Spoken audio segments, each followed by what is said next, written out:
ఇక్కడ 50 వచనము ఆయన పొందవలసిన బాప్తిసం ఒకటి ఉన్నదని యేసు అన్నప్పుడు మరి ఒక్క వచనము తీసేస్తే 5 అగ్ని వలన బాప్తిసము 5 రకాల బాప్తిసాలు ఉన్నాయని చెప్పేసి అంటున్నారు. ఈ 5 రకాల 6 రకాల బాప్తిసాలు ఏందో నాకైతే అర్థం కావట్లేదు. నేను చెప్తాను ఆగండి. ఫస్ట్ ఇలాంటి కన్ఫ్యూజన్ బుక్ నేను చెప్తాను. మీకు ఎవరికి బైబిల్ అండర్స్టాండింగ్ ఉండదు. మీ క్లారిటీ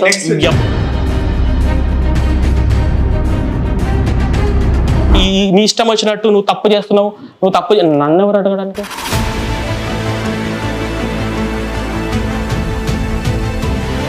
ఆ 2 రెఫరెన్స్ అర్థం చేసే కెపాసిటీ తమ దగ్గర లేదు కాబట్టి 3వ రెఫరెన్స్ చూపెడతారు డైరీ. పుట్టక ముందు ఉన్న వ్యక్తి యేసు ప్రభు తాను చెప్పుకున్నాడా? ఇప్పుడు యేసు ప్రభు ఏమని చెప్తున్నాడు? మనిషి అని చెప్తున్నాడు, దేవుడు అని చెప్తున్నాడా? బీటెక్ చదివాడు కదా, కామన్ సెన్స్. అది బీటెక్ కామన్ సెన్స్.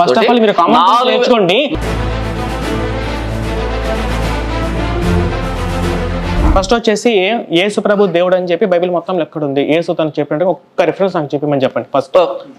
చూడు. సెకండ్ వచ్చేసి ఫిలిప్పీయులకు రాసిన పత్రిక 2వ అధ్యాయం. వాళ్ళు ఎవరు శిష్యులు ఎవరు చెప్పడం కాదు, యేసు చెప్పుకోవాలి. ఇక్కడ నేను దేవుణ్ణి, నన్ను ఆరాధించని చెప్పి యేసు చెప్పుకోవాలి.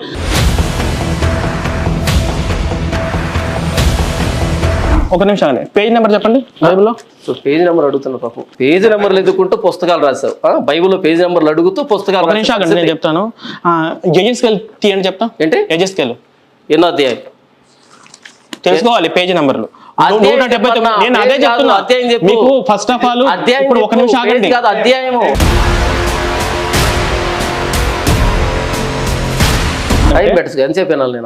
నేను తొందరగా చెప్పేస్తాను. నువ్వు చెప్పే సోదరు ఇలా ఎవరితో పడితే వాళ్ళతో ప్రెగ్నెన్సీ చేయించుకుంది. ఇది మన దేశ సంస్కృతి కాదు. ఫస్ట్ భారతదేశం అని పేరు ప్రస్తావించాడు కాబట్టి కొన్ని ఆనిముత్యాలు వదిలేస్తారు. ఓకే, ఒకటి భారతదేశ సంప్రదాయ ప్రకారం భర్తను పెట్టుకొని సూర్యుడితో కనొచ్చా, అగ్నిదేవుడితో కనొచ్చా, పాయసం తిని కనొచ్చా, పైన ఎవరో శృంగారం చేసుకుంటుంటే ఆ రేతస్సు పడితే దాన్ని తాగి కనొచ్చా,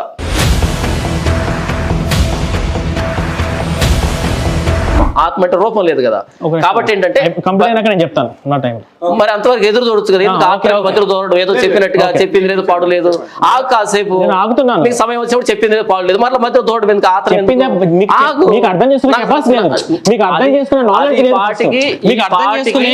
ఆడియన్స్ కి అర్థమైపోయింది. ఈ పాటికి ఆడియన్స్ కి అర్థమైపోయింది.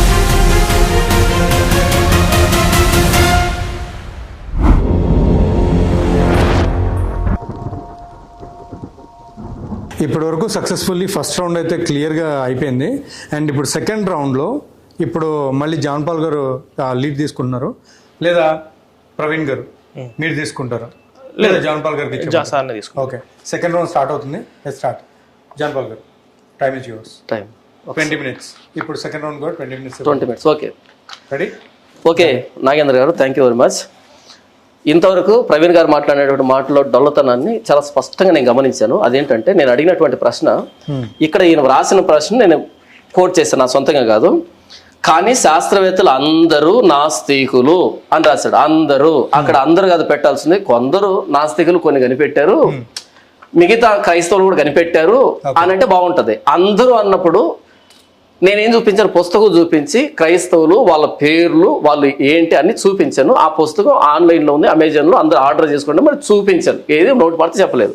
కానీ ప్రవీణ్ గారు ఏమన్నారు అంటే దాన్ని పాపం ఎలా చెప్పాలో తెలియకుండా స్టీఫెన్ హాకింగ్స్ అంట, లేకపోతే ఐన్స్టైన్ అంట, తెలుసు వీళ్ళు నాస్తికులు అని అందరికీ తెలుసు. మనం మాట్లాడుతున్నది ఏంటంటే మానవ జాతికి పనికొచ్చే ఆవిష్కరణ కనిపెట్టినటువంటి ఎక్కువ శాతం 90% మంది క్రైస్తవుల పేర్లు, వారి పేర్లు చదివి ఆ పుస్తకాలు కూడా చూపించాను. ఇక్కడ వీళ్ళు ప్రస్తావించాడు. వీళ్ళు నాస్తికులు కాదని మేము ఎప్పుడు అన్నాం? సైంటిస్టులో నాస్తికులు లేరని మేము ఎప్పుడు అన్నాం? ఉన్నారు, తక్కువ శాతం మంది ఉన్నారు. కానీ ఎక్కువ శాతం 90% మంది క్రైస్తవులు ప్రపంచానికి పనికొచ్చేటువంటి కనిపెట్టారు. అందులో నేను మత్తు మందు కూడా చెప్పాను. దానికి మన ప్రవీణ్ ఒక మంచి జోక్ వేశాడు. ఎంత మంచి జోక్ అంటే, ఫస్ట్ ఈ భూమి మీద ఆపరేషన్ జరిగిందంట మానవ జాతిలో. అది ఎవరు చేశారంటే సుశ్రుత సమేత చేశాడంట. ఇంత మించిన జోక్ ఇంకోటి లేదు. ఇప్పుడు నేను చదివినిపిస్తాను చూడండి. ఎడ్విన్ స్మిత్ పెపైరస్ చెప్పింది ఏంటంటే 1600 BCలో first an ancient Egyptian medical text that describes surgical procedures including trephining form of skull surgery గురించి 1600 BCలో చెప్పారంట. మన సుశ్రుత సమేత ఎప్పుడు చేశారంట? 600 BCలో. అంటే ఎన్ని సంవత్సరాలు 1000 సంవత్సరాలు తేడాతో సుసంహిత చేస్తే అంటే ఏదో ఒక విధంగా మనం పట్టుకొచ్చుకొని ఇరికించుకోవాలి మనం చెప్పినటువంటి సందర్భాన్ని. 1000 సంవత్సరాల తేడా. మొట్టమొదటి 1600 BCలో ఎడ్విన్ స్మిత్ పెపైరస్ లో పేర్కొనబడిందంట. ఇది స్కల్ సర్జరీ గురించి చెప్పబడిందంట.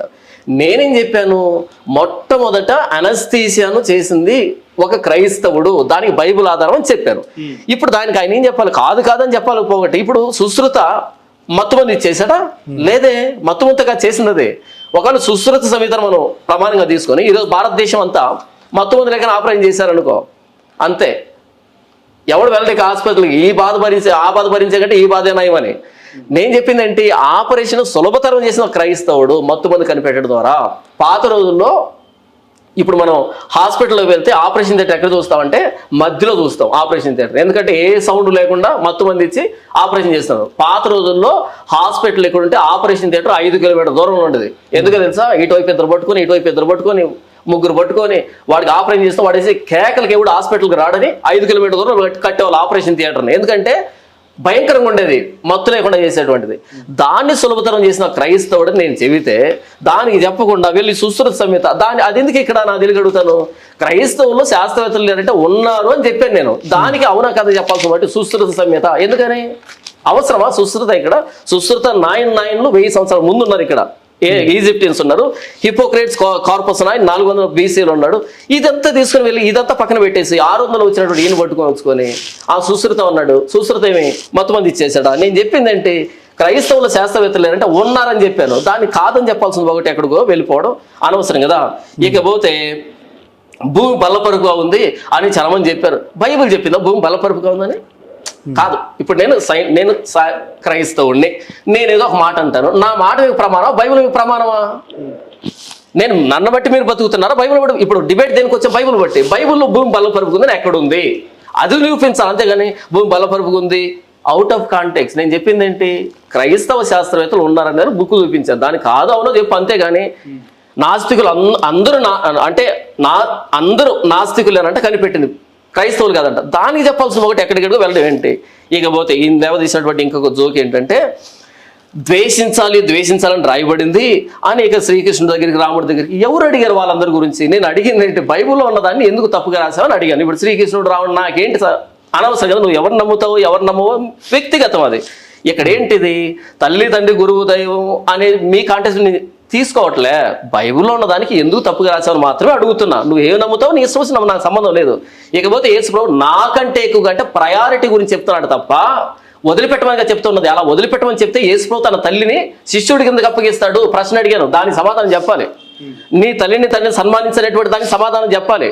నీ తల్లి ముదిపోయిందో ఆమెను నిర్లక్ష్యం చేద్దనే మాటను చెప్పాలి. ఇవి చెప్పకుండా నాకు అమ్మ ఇష్టం నాన్న ఇష్టం, ఎవరి ఇష్టం అయితే ఉంది, అంత ఇష్టమైతే నాన్నకు ప్రేమతో ఇంకో సినిమా ఇబ్బంది ఏముండదు. నేను అడిగిన బైబిల్లో ఎందుకును తప్పుగా రాశావు, బైబిల్ ఉన్నదా ఎందుకు వక్రీకరించావు, అది నా ప్రశ్న. ఇకపోతే భూమి మీద 100 రెట్లు ఇస్తానంటే వదిలిపెడితే అక్కడ చెప్పింది 100 రెట్లు ఇస్తానన్నది వస్తువులకు సంబంధించి మనుషులకు సంబంధించి, అంటే భార్యలు 100 మంది ఇస్తాడని కాదు. అంటే ఒక టెక్స్ట్ చదువుతున్నప్పుడు 100 రెట్లు అంటే దేనికి ఉపయోగపడుతుంది ఆ మాత్రం తెలీదా? అంతే కదా, మనం దేవుని ప్రేమించినప్పుడు దేవుడు మనం ప్రేమిస్తాడు కదా, మరి ఇస్తాడు కదా. ఈ మాత్రం కనీస స్పృహ ఉండదు. ఇకపోతే బైబిల్లో ద్వంద్వ వైఖరి ఉంది అన్నాడు. ద్వంద్వ వైఖరి అంటే కనీస అవగాహన లేదు. ద్వంద్వ వైఖరి అంటే ఒక దగ్గర ప్రేమించని ఒక దగ్గర ద్వేషించని ఉంటే అది ద్వంద్వ వైఖరి. అక్కడ నేను చెప్పాను ద్వేషించు అన్నది లెస్ ఇంపార్టెంట్, లెస్ లవ్ అనేదాన్ని చెప్పాను. ద్వేషించడం అంటే అది హేట్ అని కాదు, అక్కడ హేట్ చేయమని వాళ్ళను బయట పంపించమని కాదు. ద్వంద్వ వైఖరి అంటే ఏంటంటే వ్యభిచారం చేయొద్దని చెప్పి ఈయన వ్యభిచారం చేసి ఇది లోక కళ్యాణం కోసం అంటే అది ద్వంద్వ వైఖరి అంటే. ద్వంద్వ వైఖరి అంటే ఏంటంటే క్వైట్ ఆపోజిట్ లో ఉండాలి. బైబిల్లో ఉన్నది ద్వంద్వ వైఖరి కాదు, బైబిల్లో ఉన్నది ఎలాబొరేషన్. ఒక దగ్గర చెప్పిన దాన్ని ఇంకో దగ్గర ఎలాబొరేట్ చేయడం. ఒక దగ్గర చెప్పిన దాన్ని ఇప్పుడు ఉదాహరణకి మీరు మాట్లాడుతూ ఉండి, మీ పేరేం పెట్టుకోదు, డేవిడ్ ఈరోజు జాన్ పాలన్ వేసుకున్న వైట్ షర్ట్ చాలా బాగుంది, కారులో నుంచి వైట్ షర్ట్ లో దిగుతుంటే చాలా బాగున్నాడు మీరు అన్నారు అనుకోండి. ఆయన నన్ను చూసి అదేంటి ఆయన బ్రౌన్ కలర్ బ్లేజర్ వేసుకున్నారు కదా అంటే అది ఒక కాంటెక్స్ట్. వైట్ షర్ట్ అనేది తర్వాత వేసుకున్నది ఇదో కాంటెక్స్ట్, ఎలాబొరేషన్, ఒక విషయాన్ని విస్తరించడం. అంతేగాని వైటే ఫిక్స్ గా మనకి కాదు, ఒక విషయాన్ని డిఫరెంట్ యాంగిల్స్ లో చెప్తాం మనం. బైబిల్లో ఒక దగ్గర సన్మానించమని ఉంది, దాన్ని ఎలా సన్మానించాలో ఎంతవరకు సన్మానించాలనో అది వివరిస్తున్నాడు, ఎలాబొరేట్ చేస్తున్నాడు. అదేంటి 5వ ఆజ్ఞ, తల్లిని సన్మానించమని. దానిపైన 4 ఆజ్ఞలు ఏంటి, దేవుని ప్రేమించాలని. అది అయిపోయిన తర్వాత తల్లిని తను ప్రేమించమని చెప్పింది. దాన్ని ఎలాబరేట్ చేసాడు యేసు ప్రభు ఏమని? నాకంటే ఎక్కువగా. అదే కదా రాయబడింది. 5వ ఆజ్ఞ తల్లిని తన్ని సన్మానించమని ఉంటే మిగతా 4 ఆజ్ఞలు పైన ఏంటి? మొదటి 4 ఆజ్ఞలు దేవుని ప్రేమించమని. అదే కదా బైబిల్ చెప్పింది. నాకంటే ఎక్కువగా దేవుని ప్రేమించడం అయిపోయిన తర్వాతనే మానవుని ప్రేమించే దగ్గరికి వచ్చింది. ఇంత స్పష్టంగా అంటే ఎలాబొరేషన్కి ఆపోజిషన్కి తేడా తెలియకుండా ద్వేషించు. అందుకే ఇప్పుడు బీటెక్ చదివినప్పుడు ద్వేషించన్న దగ్గర ఇంగ్లీష్ పదం ఏం వాడబడింది, దానికి హెబ్రీ మూలం ఏం వాడబడింది, గ్రీకు మూలం ఏం వాడబడింది. నీ సహోదరుని ద్వేషిస్తేనే నరకానికి పోతామని యేసు చెప్తే మత్తయి సువార్తలో, మరి తల్లిని ద్వేషించమని ఎందుకు చెప్తాడు? నీ సహోదరుని వ్యర్థుడు అనొద్దు అంటే మరి తల్లిదండ్రుని రోడ్డు మీద విడిచిపెట్టమనా? కాబట్టి కాంటెక్స్ట్ బేస్డ్ ఎందుకు ఆలోచించట్లేదు అంటే ఏమి అర్థమైంది ఈ మాత్రం? ఇకపోతే కరుణామయుడు దయామయుడు అని చెప్తారు. కాకపోతే యేసు నమ్మకపోతే బండను గట్టి నీళ్ళలో వేయమని చెప్పమని ఇది చెప్పమని రాయబడింది కదా. ఇక్కడ నేను దానికి స్పష్టంగా చెప్పింది ఏంటి అంటే, ఏది సింబాల్గా చెప్పాడు, ఏది లిటరల్గా చెప్పాడు. ఒకవేళ యేసు ప్రభు నీ చెయ్యి నరికేసుకో అన్నది అది లిటరల్గా అయితే, మరి యేసు ప్రభుని పట్టుకోవడానికి వచ్చినప్పుడు మల్కు అనేటువంటి ఒక వ్యక్తి చెవి తెగ నరికాడు పేతురు. యేసుప్రభు శిష్యుడు చెవిని తెగ నరికాడు యేసుప్రభు పట్టుకోవడానికి వస్తే. అప్పుడు యేసుప్రభు ఏమనాలి? శబాష్ అనాలి. నేను చెప్పింది ఇదే కదా, శబాష్ నరికేమనాలి. కానీ యేసుప్రభు ఏమన్నాడు తెలుసా? కత్తి పట్టుకున్నవాడు కత్తితోనే పోతాడు, నీ కత్తి వరలో పెట్టని ఆ చెవిని తీసి చెవిని తగిలించాడు. ఆయన అరెస్ట్ చేయడానికి సిలువెక్కించడానికి వచ్చినటువంటి వ్యక్తి చెవిని తీసి ఆ వ్యక్తికి తగిలించాడు యేసుప్రభు, స్వస్థత చేశాడు యేసుప్రభు. కత్తి పట్టుకున్నవాడు కత్తితో పోతాడంటే నరుకుంటూ బొమ్మనా? యేసుప్రభు నరికేదాన్ని ప్రోత్సహించాడనా? ఏది లిటరల్ సెయింగ్, ఏది సింబాలిక్ సెయింగ్ తెలియకుండా పుస్తకాలు ఎందుకు రాస్తున్నావు? అది నేను అడిగిన ప్రశ్న, దానికి సమాధానం చెప్పు. ఇకపోతే పాములు పట్టుకోవడం గురించి వస్తూ ఎక్కడో ఫారిన్ పాములు పట్టుకుంటారు, తేలు పట్టుకుంటారట. నీకు ప్రమాణం మనుషులా బైబులా? మనుషులు చూసి పుస్తకం రాసావా, బైబుల్ చూసి పుస్తకం రాసావా? అప్పుడేంటి బైబుల్లో రెఫరెన్స్ ఎందుకు రాసావు? మనుషులు చెప్పాలి కదా. తెలియకపోతే పాస్టర్లు అడగాలి. నాలాంటి పాస్టర్లు ఉన్నారు కదా, నేను ప్రతి ఆదివారం లైవ్ పెడతా కదా, ఎవరికైనా ప్రశ్న ఉంటే సమాధానం అడిగని చెప్తా కదా, నాకు ఫోన్ చేయి, సమాధానం చెప్తా కదా. మనుషులు చూసి దాన్ని బైబిల్ మీద ఎందుకు రుద్దుతున్నావు? మరి మనుషులు చూసి బైబిల్ ఉన్న కొటేషన్ ఎందుకు రాస్తున్నావు? అక్కడ తప్పు కదా. ప్రమాణం బైబిల్ చెప్పాలి. దాన్ని పాములు పట్టుకోలేదంటే దానికి పైన చూపించాలి. 11వ వచనంలో 13వ వచనంలో నమ్మలేదు కాబట్టి వాళ్ళు, నమ్మిన వారు అదే సందర్భం చూపెడితే దాన్ని గాలికి వదిలిపెట్టేసి అమెరికాలో పాములు పట్టుకుంటా, ఇది పాములు అది కాదు, మనుషులు కాదు, బైబిల్లో చూపించి. ఇకపోతే 50వ వచనాన్ని ఎందుకు స్కిప్ చేసావంటే, స్కిప్ చేస్తే ఏమవుతుంది, దాన్ని మీరు వివరించాలంటే మరి వివరించిన తర్వాత పుస్తకం రాయాలా? మీరు వివరించాలంటే మరి వివరించేంత వరకు వెయిట్ చేయాలి కదా, అడగాలి కదా. వివరించేంత వరకు వెయిట్ చేయకుండా పుస్తకం ఎందుకు రాసావు అది నేను అడుగుతున్నా. ఆ పుస్తకంలో ఎందుకు స్కిప్ చేసావని అడుగుతున్నా. నేను పొందవలసిన బాప్తిసం ఉన్నదానికి అర్థం ఏంటో తెలిస్తే పైన నేను అగ్నివేవచ్చితిని అది కూడా తెలుస్తుంది. బాప్తిసాలు 6 రకాలు, 6 రకాల్లో ఫైర్ బ్యాప్టిజం ఒకటి, పర్సిక్యూషన్ బ్యాప్టిజం ఒకటి. కాబట్టి ఈ రకాలు తెలియకుండా ఊరకే ఇక్కడ అగ్ని ఉంది, ఇక్కడ విరోధం పెడతాను. ఇప్పుడు నేను యేసుప్రభుని నమ్ముకున్నాను, నా తల్లిని తండ్రి బంధువులందరూ వదిలిపెట్టలేదే, అందరు రోడ్డు మీదకి వదిలిపెట్టలేదే. సత్యం విషయానికి వస్తే దేవుడా నేనని నిలవబడితే అప్పుడు దేవుడు ప్రయారిటీ అది, అంతేగాని వదిలిపెట్టమని కాదు. తర్వాత ఇకపోతే అన్నింటికి యేసుప్రభు సమాధానం చెప్తాడు కదా, అన్ని యేసుప్రభుని అడగాలి కదా అని ఆయన సమాధానం ఇవ్వడానికి రాలేదని సమాధానం అంటే ఆన్సర్ అనుకున్న పాపం. సమాధానం అంటే ఆన్సర్ కదా, అక్కడ ఉన్నది పీస్ అంటే సమాధానం అంటే ఎగ్జాక్ట్గా తెలుగులో ఇంగ్లీష్లో ఆన్సర్ అని పెట్టుకొని ఆన్సర్ కదా అక్కడ ఉంది. పీస్ అని ఉంది. పీస్కి ఆన్సర్కి తేడా తెలియదా? ఈ మాత్రం తేడా తెలియకుండా బీటెక్ చదివిన ఫ్రంట్ పేజ్లో రాసుకోవడం దేనికి? బైబిల్లో సమాధాన పరుచువారు ధన్యులు, వారు దేవుని కుమారులు అనబడుదురు అన్నప్పుడు ఏ సమాధానం అది? ఆన్సర్ చెప్పాలి. సమాధానం అంటే పీస్ అంటే చెప్పండి. ఓకే, చెప్పమంటారా? చెప్తాను వినండి. సమాధానం అంటే 2 రెండ్ల ఎంత అన్నారు అనుకోండి, 4 ఇది సమాధానం, ఇది ఆన్సర్. ఇది ఓకే. పీస్ అంటే తెలుసా? ఎందుకు నాగేంద్ర గారు గొడవ పడుతున్నారు, కొంచెం సమాధానంగా ఉండండి అని అంటాను, అది పీస్. పాపం ఇది కూడా ఇప్పటికి కూడా అర్థం కదా. ఇప్పుడే అర్థమైందా? పోనీ మీకు అర్థం చెప్పండి. ఆన్సర్ అంటే జవాబు, పీస్ అంటే సమాధానం, నెమ్మది అని. ఇకపోతే పరలోక రాజ్యం సువార్త ఒకటి కాదంటే కాదని చెప్పింది. పరలోక రాజ్య ప్రకటన వేరు. దానియేలు గ్రంథం 2వ అధ్యాయంలో ఆ రాజుల కాలంలో, ఆ కాలంలో పరలోకమందున్న దేవుడు ఒక రాజ్యాన్ని భూమి మీద స్థాపిస్తాడు. 2వ అధ్యాయం 44 వచనం నుంచి ఉంటుంది. ఆ కాలంలో పరలోకమందున్న దేవుడు ఒక రాజ్యాన్ని స్థాపిస్తాడు, దానికి ఎన్నటికీ అంతం కలగదు. ఆ నెబుకద్నెజరు దర్శనంలో చేతి సహాయం లేకుండా తీయబడినట్టు రాయి ఉంది. ఆ మొత్తం పొడి పొడిగా దంచి ఎగురుపోయేట్టుగా చేసి భూతలమంతా విస్తరించింది, అది పరలోక రాజ్యం అంటే ప్రభువైన యేసుక్రీస్తుని గురించి అది యూదులు ప్రకటిస్తున్నారు. 4 రాజ్యాలు అయిపోయాయి, ప్రస్తుతం రోమా సామ్రాజ్యంలో ఉన్నాం. ఇది అయిపోయిన తర్వాత పరలోక రాజ్యం అంటే ఇప్పుడు పరలోక రాజ్యం ప్రారంభమైంది, ప్రభువైన యేసుక్రీస్తు పుట్టాడు, ఆ పరలోక రాజ్యాన్ని స్థాపించడానికి వచ్చింది ఈయనే అని ప్రభువైన యేసుక్రీస్తు వారు చెప్పమని యూదులు పంపించాడు. సువార్త కాదు, పరలోక రాజ్య ప్రకటన. ఇక అక్కడ మన ప్రవీణ్ అర్థం చేసుకున్నటువంటి విషయం చెబుతాను చూడండి. మత్తయి సువార్త 10వ అదే సందర్భంలో చెప్తాను చూడండి. పరలోక రాజ్యంలో ఉన్నటువంటి ఆ లక్షణాలు ఏంటి? 10వ అధ్యాయం 5వ వచనం, యేసు ఆ 12 మందిని పంపుచు వారిని చూసి వారికి ఆజ్ఞాపించినదేమనగా, మీరు అన్యజనుల దారిలోనికి వెళ్ళకుడి, సమరయులో ఏ పట్టణంలో ప్రవేశింపుకుడి, కానీ ఇశ్రాయేలు వంశంలో నశించిన గొర్రెల ఎదుకే వెళ్ళుడి, వెళ్ళుచు పరలోక రాజ్యం సమీపించి ఉన్నదని ప్రకటించండి. ఇది స్వార్థ పరలోక రాజ్య ప్రకటన. దీంట్లో ఏం చేయాలంట? రోగులను స్వస్థపరచండి, చనిపోయిన వారిని లేపండి, కుష్ఠరోగులను శుద్ధులుగా చేయండి, దయ్యాలు పట్టిన వారిని వెళ్ళగొట్టండి, ఉచితంగా పొందుతారు కాబట్టి ఉచితంగా ఇవ్వండి. ఇది పరలోక రాజ్యానికి సంబంధించింది. అంటే దయ్యాలు వెళ్ళిపోతున్నాయంటే దేవుడు వచ్చాడు, రోగాలు పోతున్నాయంటే శాపం రివర్స్ అయింది, దేవుడు ఆశీర్వాదంగా మార్చాడు, కుష్ఠరోగం పోయిందంటే దాని అర్థం శాపం రివర్స్ అయింది. ఇది పరలోక రాజ్యానికి సంబంధించినటువంటి లక్షణాలు. ఇదేది మత్తయి సువార్త 10వ అధ్యాయం 5 నుంచి 6 వరకు నేను చదివినిపించాను. ఇప్పుడు ఏంటి సువార్త చెప్తాను చూడండి. మత్తయి సువార్త 28, మత్తయి సువార్త 10లో ఏంటి పరలోక రాజ్యం, మత్తయి సువార్త 28లో సువార్త చూడండి 28:19 నుంచి. కాబట్టి మీరు వెళ్ళి సమస్త జనులను శిష్యులుగా చేయండి. మీరు వెళ్ళి సమస్త జనులు, అక్కడ ఏమన్నా 10వ అధ్యాయంలో సమరయుల దగ్గరికి వెళ్ళకండి, అన్ని దగ్గరికి వెళ్ళండి, 10వ అధ్యాయం పరలోక రాజ్యానికి సంబంధించి. ఇక్కడ ఏమన్నాడు 19లో, మీరు వెళ్ళి 18లో చెప్పండి. మత్తయి సువార్త 28వ అధ్యాయం 19వ వచనం, కాబట్టి మీరు వెళ్ళి సమస్త జనులను శిష్యులుగా చేయుడి, తండ్రి యొక్కయు కుమారుని యొక్కయు పరిశుద్ధాత్మ యొక్క నామములోనికి వారికి బాప్తిసం ఇచ్చుచు నేను మీకు ఏ సంగతులు ఆజ్ఞాపించినో వాటన్నిటి గైకొన్న వలన వారికి బోధించుడి అని చెప్పాడు. ఇది మనకు మార్కు సువార్త 16:16లో మీరు సర్వలోకానికి వెళ్ళి సర్వసృష్టికి సువార్త ప్రకటించండి, నమ్మి బాప్తిసం పొందిన రక్షింపబడతాడు, నమ్మని వారిని శిక్ష విధించబడతాడు. ఈ సర్వలోకానికి సంబంధించి. అంటే 10వ అధ్యాయం చదివిన ప్రవీణ్ గారికి 28వ అధ్యాయం ఒకటి ఉందని ఎందుకు తెలియలేదు అంటే ఈ తేడా కూడా తెలియలేదా?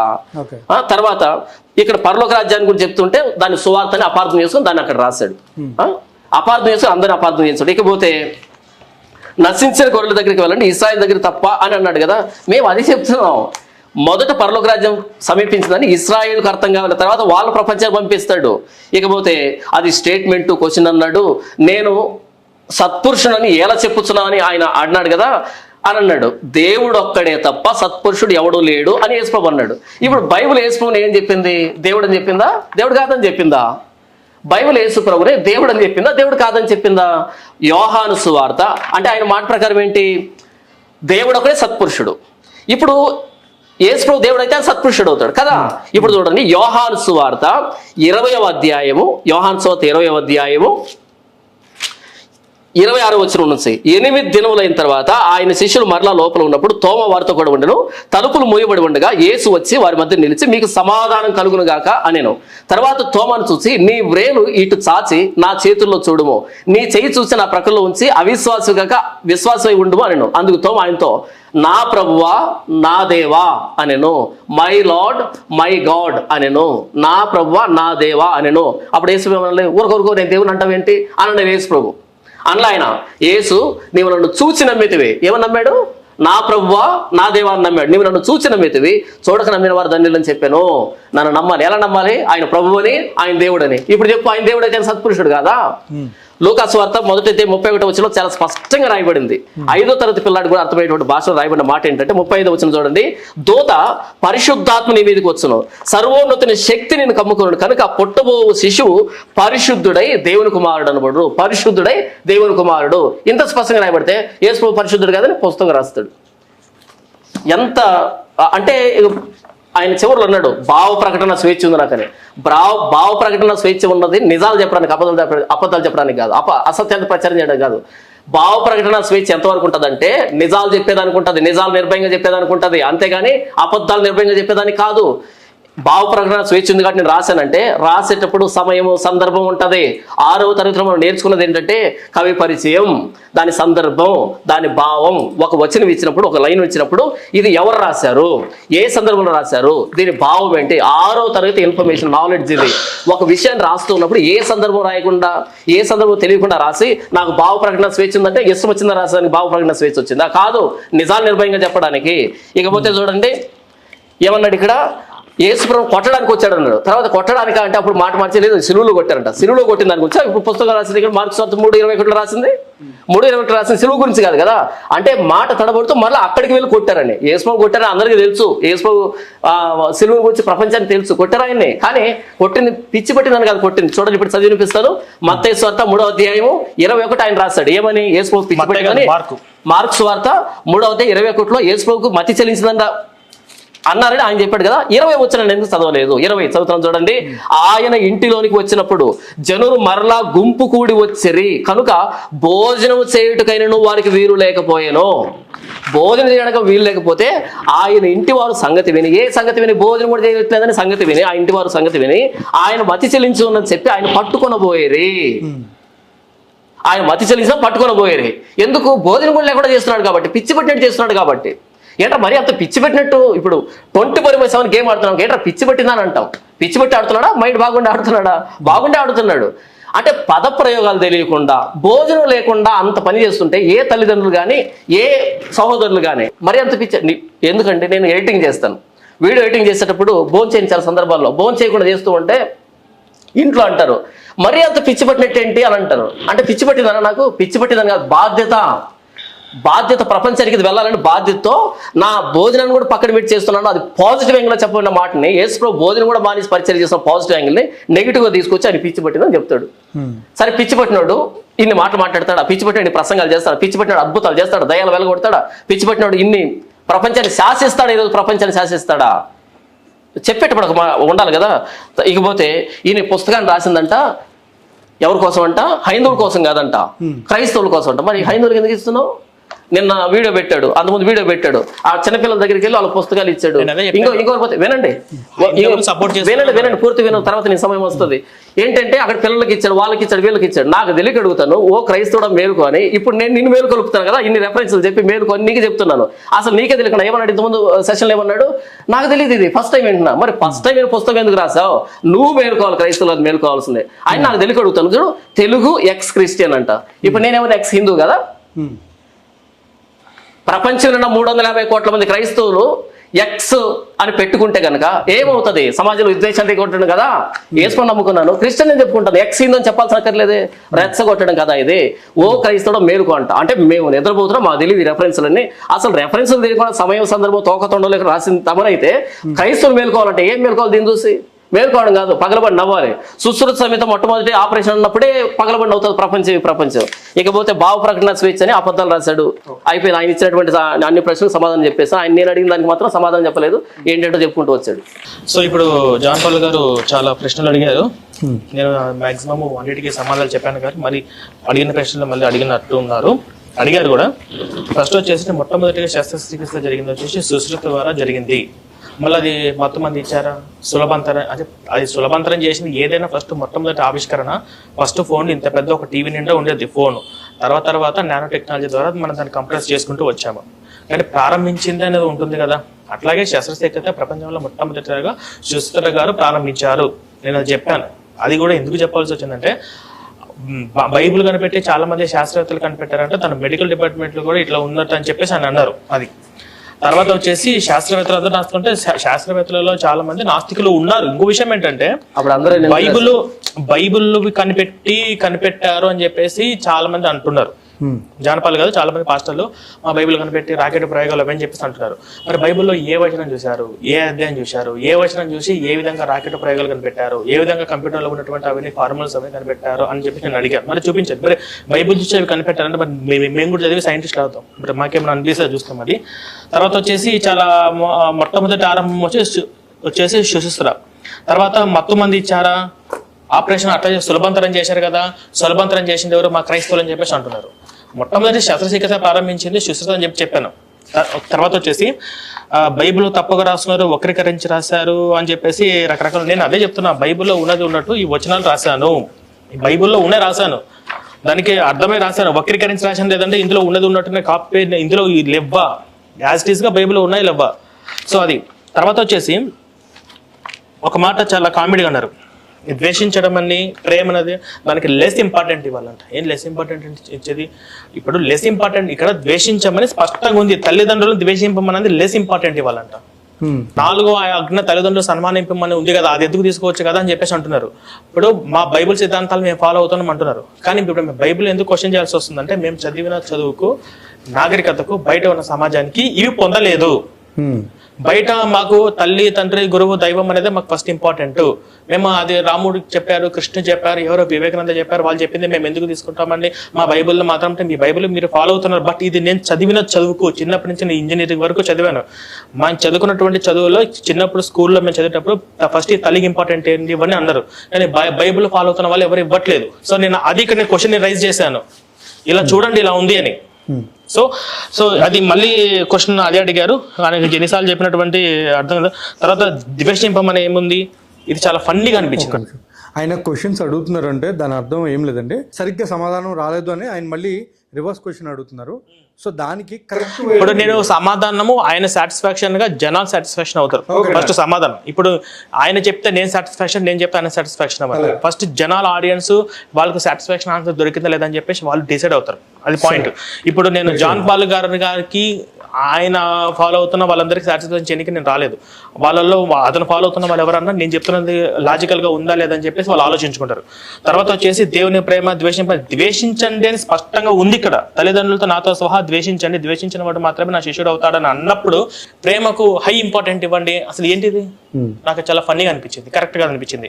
ఇది సరైన సమాధానం అయితే కాదు. తర్వాత అందరిని కుటుంబ బంధుత్వ విలువలందరినీ వదిలిపెట్టండి, 100 రెట్లు పరలోకంలో ఉంటుంది అనేది మాత్రం కూడా కరెక్ట్ కాదు. వాళ్ళు ఫాలో అయితే వాళ్ళు ఫాలో. మరి నేను పాస్ట్ అయిన తర్వాత నా కుటుంబ బంధుత్వాలందరినీ వదిలిపెట్టాను అంటున్నారు. నేను ఎక్స్ క్రిస్టియన్లో మాకు కొన్ని 100 కాల్స్ వస్తున్నాయి, ఇలా ఫోన్ చేసి మా హస్బెండ్ విడిపోయారండి, మా మిస్సెస్ విడిపోయినండి, మా అన్న చెల్లెలు విడిపోయారు అని చెప్పేసి నా ఎక్స్ క్రిస్టియన్ ఛానల్లో మొత్తం 102 కాల్ రికార్డ్స్ ఉన్నాయి. వాళ్ళు బయటకు వచ్చిన వాళ్ళు సాక్ష్యాలు చెప్తున్నారు, నేను ఉన్నప్పుడు ఇలా బంధుత్వాలు నేను దూరం చేసుకున్నానండి, చనిపోయిన అంత్యక్రియలు కూడా వెళ్ళలేదు అని చెప్పి గుంటూరులో ఒక అతను కూడా ఇలాగే చాలా మంది చెప్తున్నారు. ఇలా బంధుత్వాలను విడగొడుతున్నారు. ఇలా బంధుత్వాలు విడిపోయే విధంగా ఈ వచనాలు ఇవన్నీ ప్రేరణ ఉంది. ఎలా ఉంది అంటే హైందవ సాంప్రదాయంలోకి వీళ్ళు పాల్గొనేవారు. ఆ హైందవ సాంప్రదాయంలోకి పాల్గొని ఇప్పుడు అన్న చెల్లెలు ఉన్నారు, చెల్లెలు మతం మారింది, అన్న తిరుపతికి వెళ్ళి ప్రసాదం తీసుకొస్తే చెల్లెలు తింటుందా?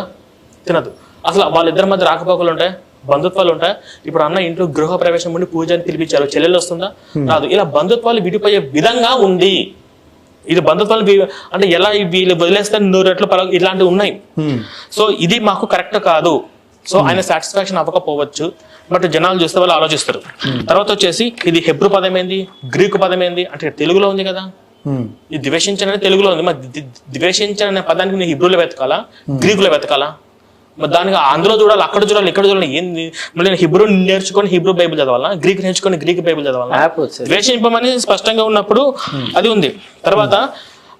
తర్వాత వచ్చేసి ఇంకోటి ఏమంటున్నారు, నా ఎందుకు విశ్వాసం ఉంచిన వాడు పెద్దగా. అవునండి, ఇప్పుడు నేను మళ్ళీ అదే ఆన్సర్ చెప్పాల్సి వస్తుంది. ఆయన కరుణామయుడు, దయగలవాడు, ఇటువంటి లక్షణాలు ఏంటి? ఆయన సువార్త కట్టడం వస్తే చంపమని చెప్తాడా? తమ్ముడిని కూడా కేవలం చంపమని చెప్తాడా?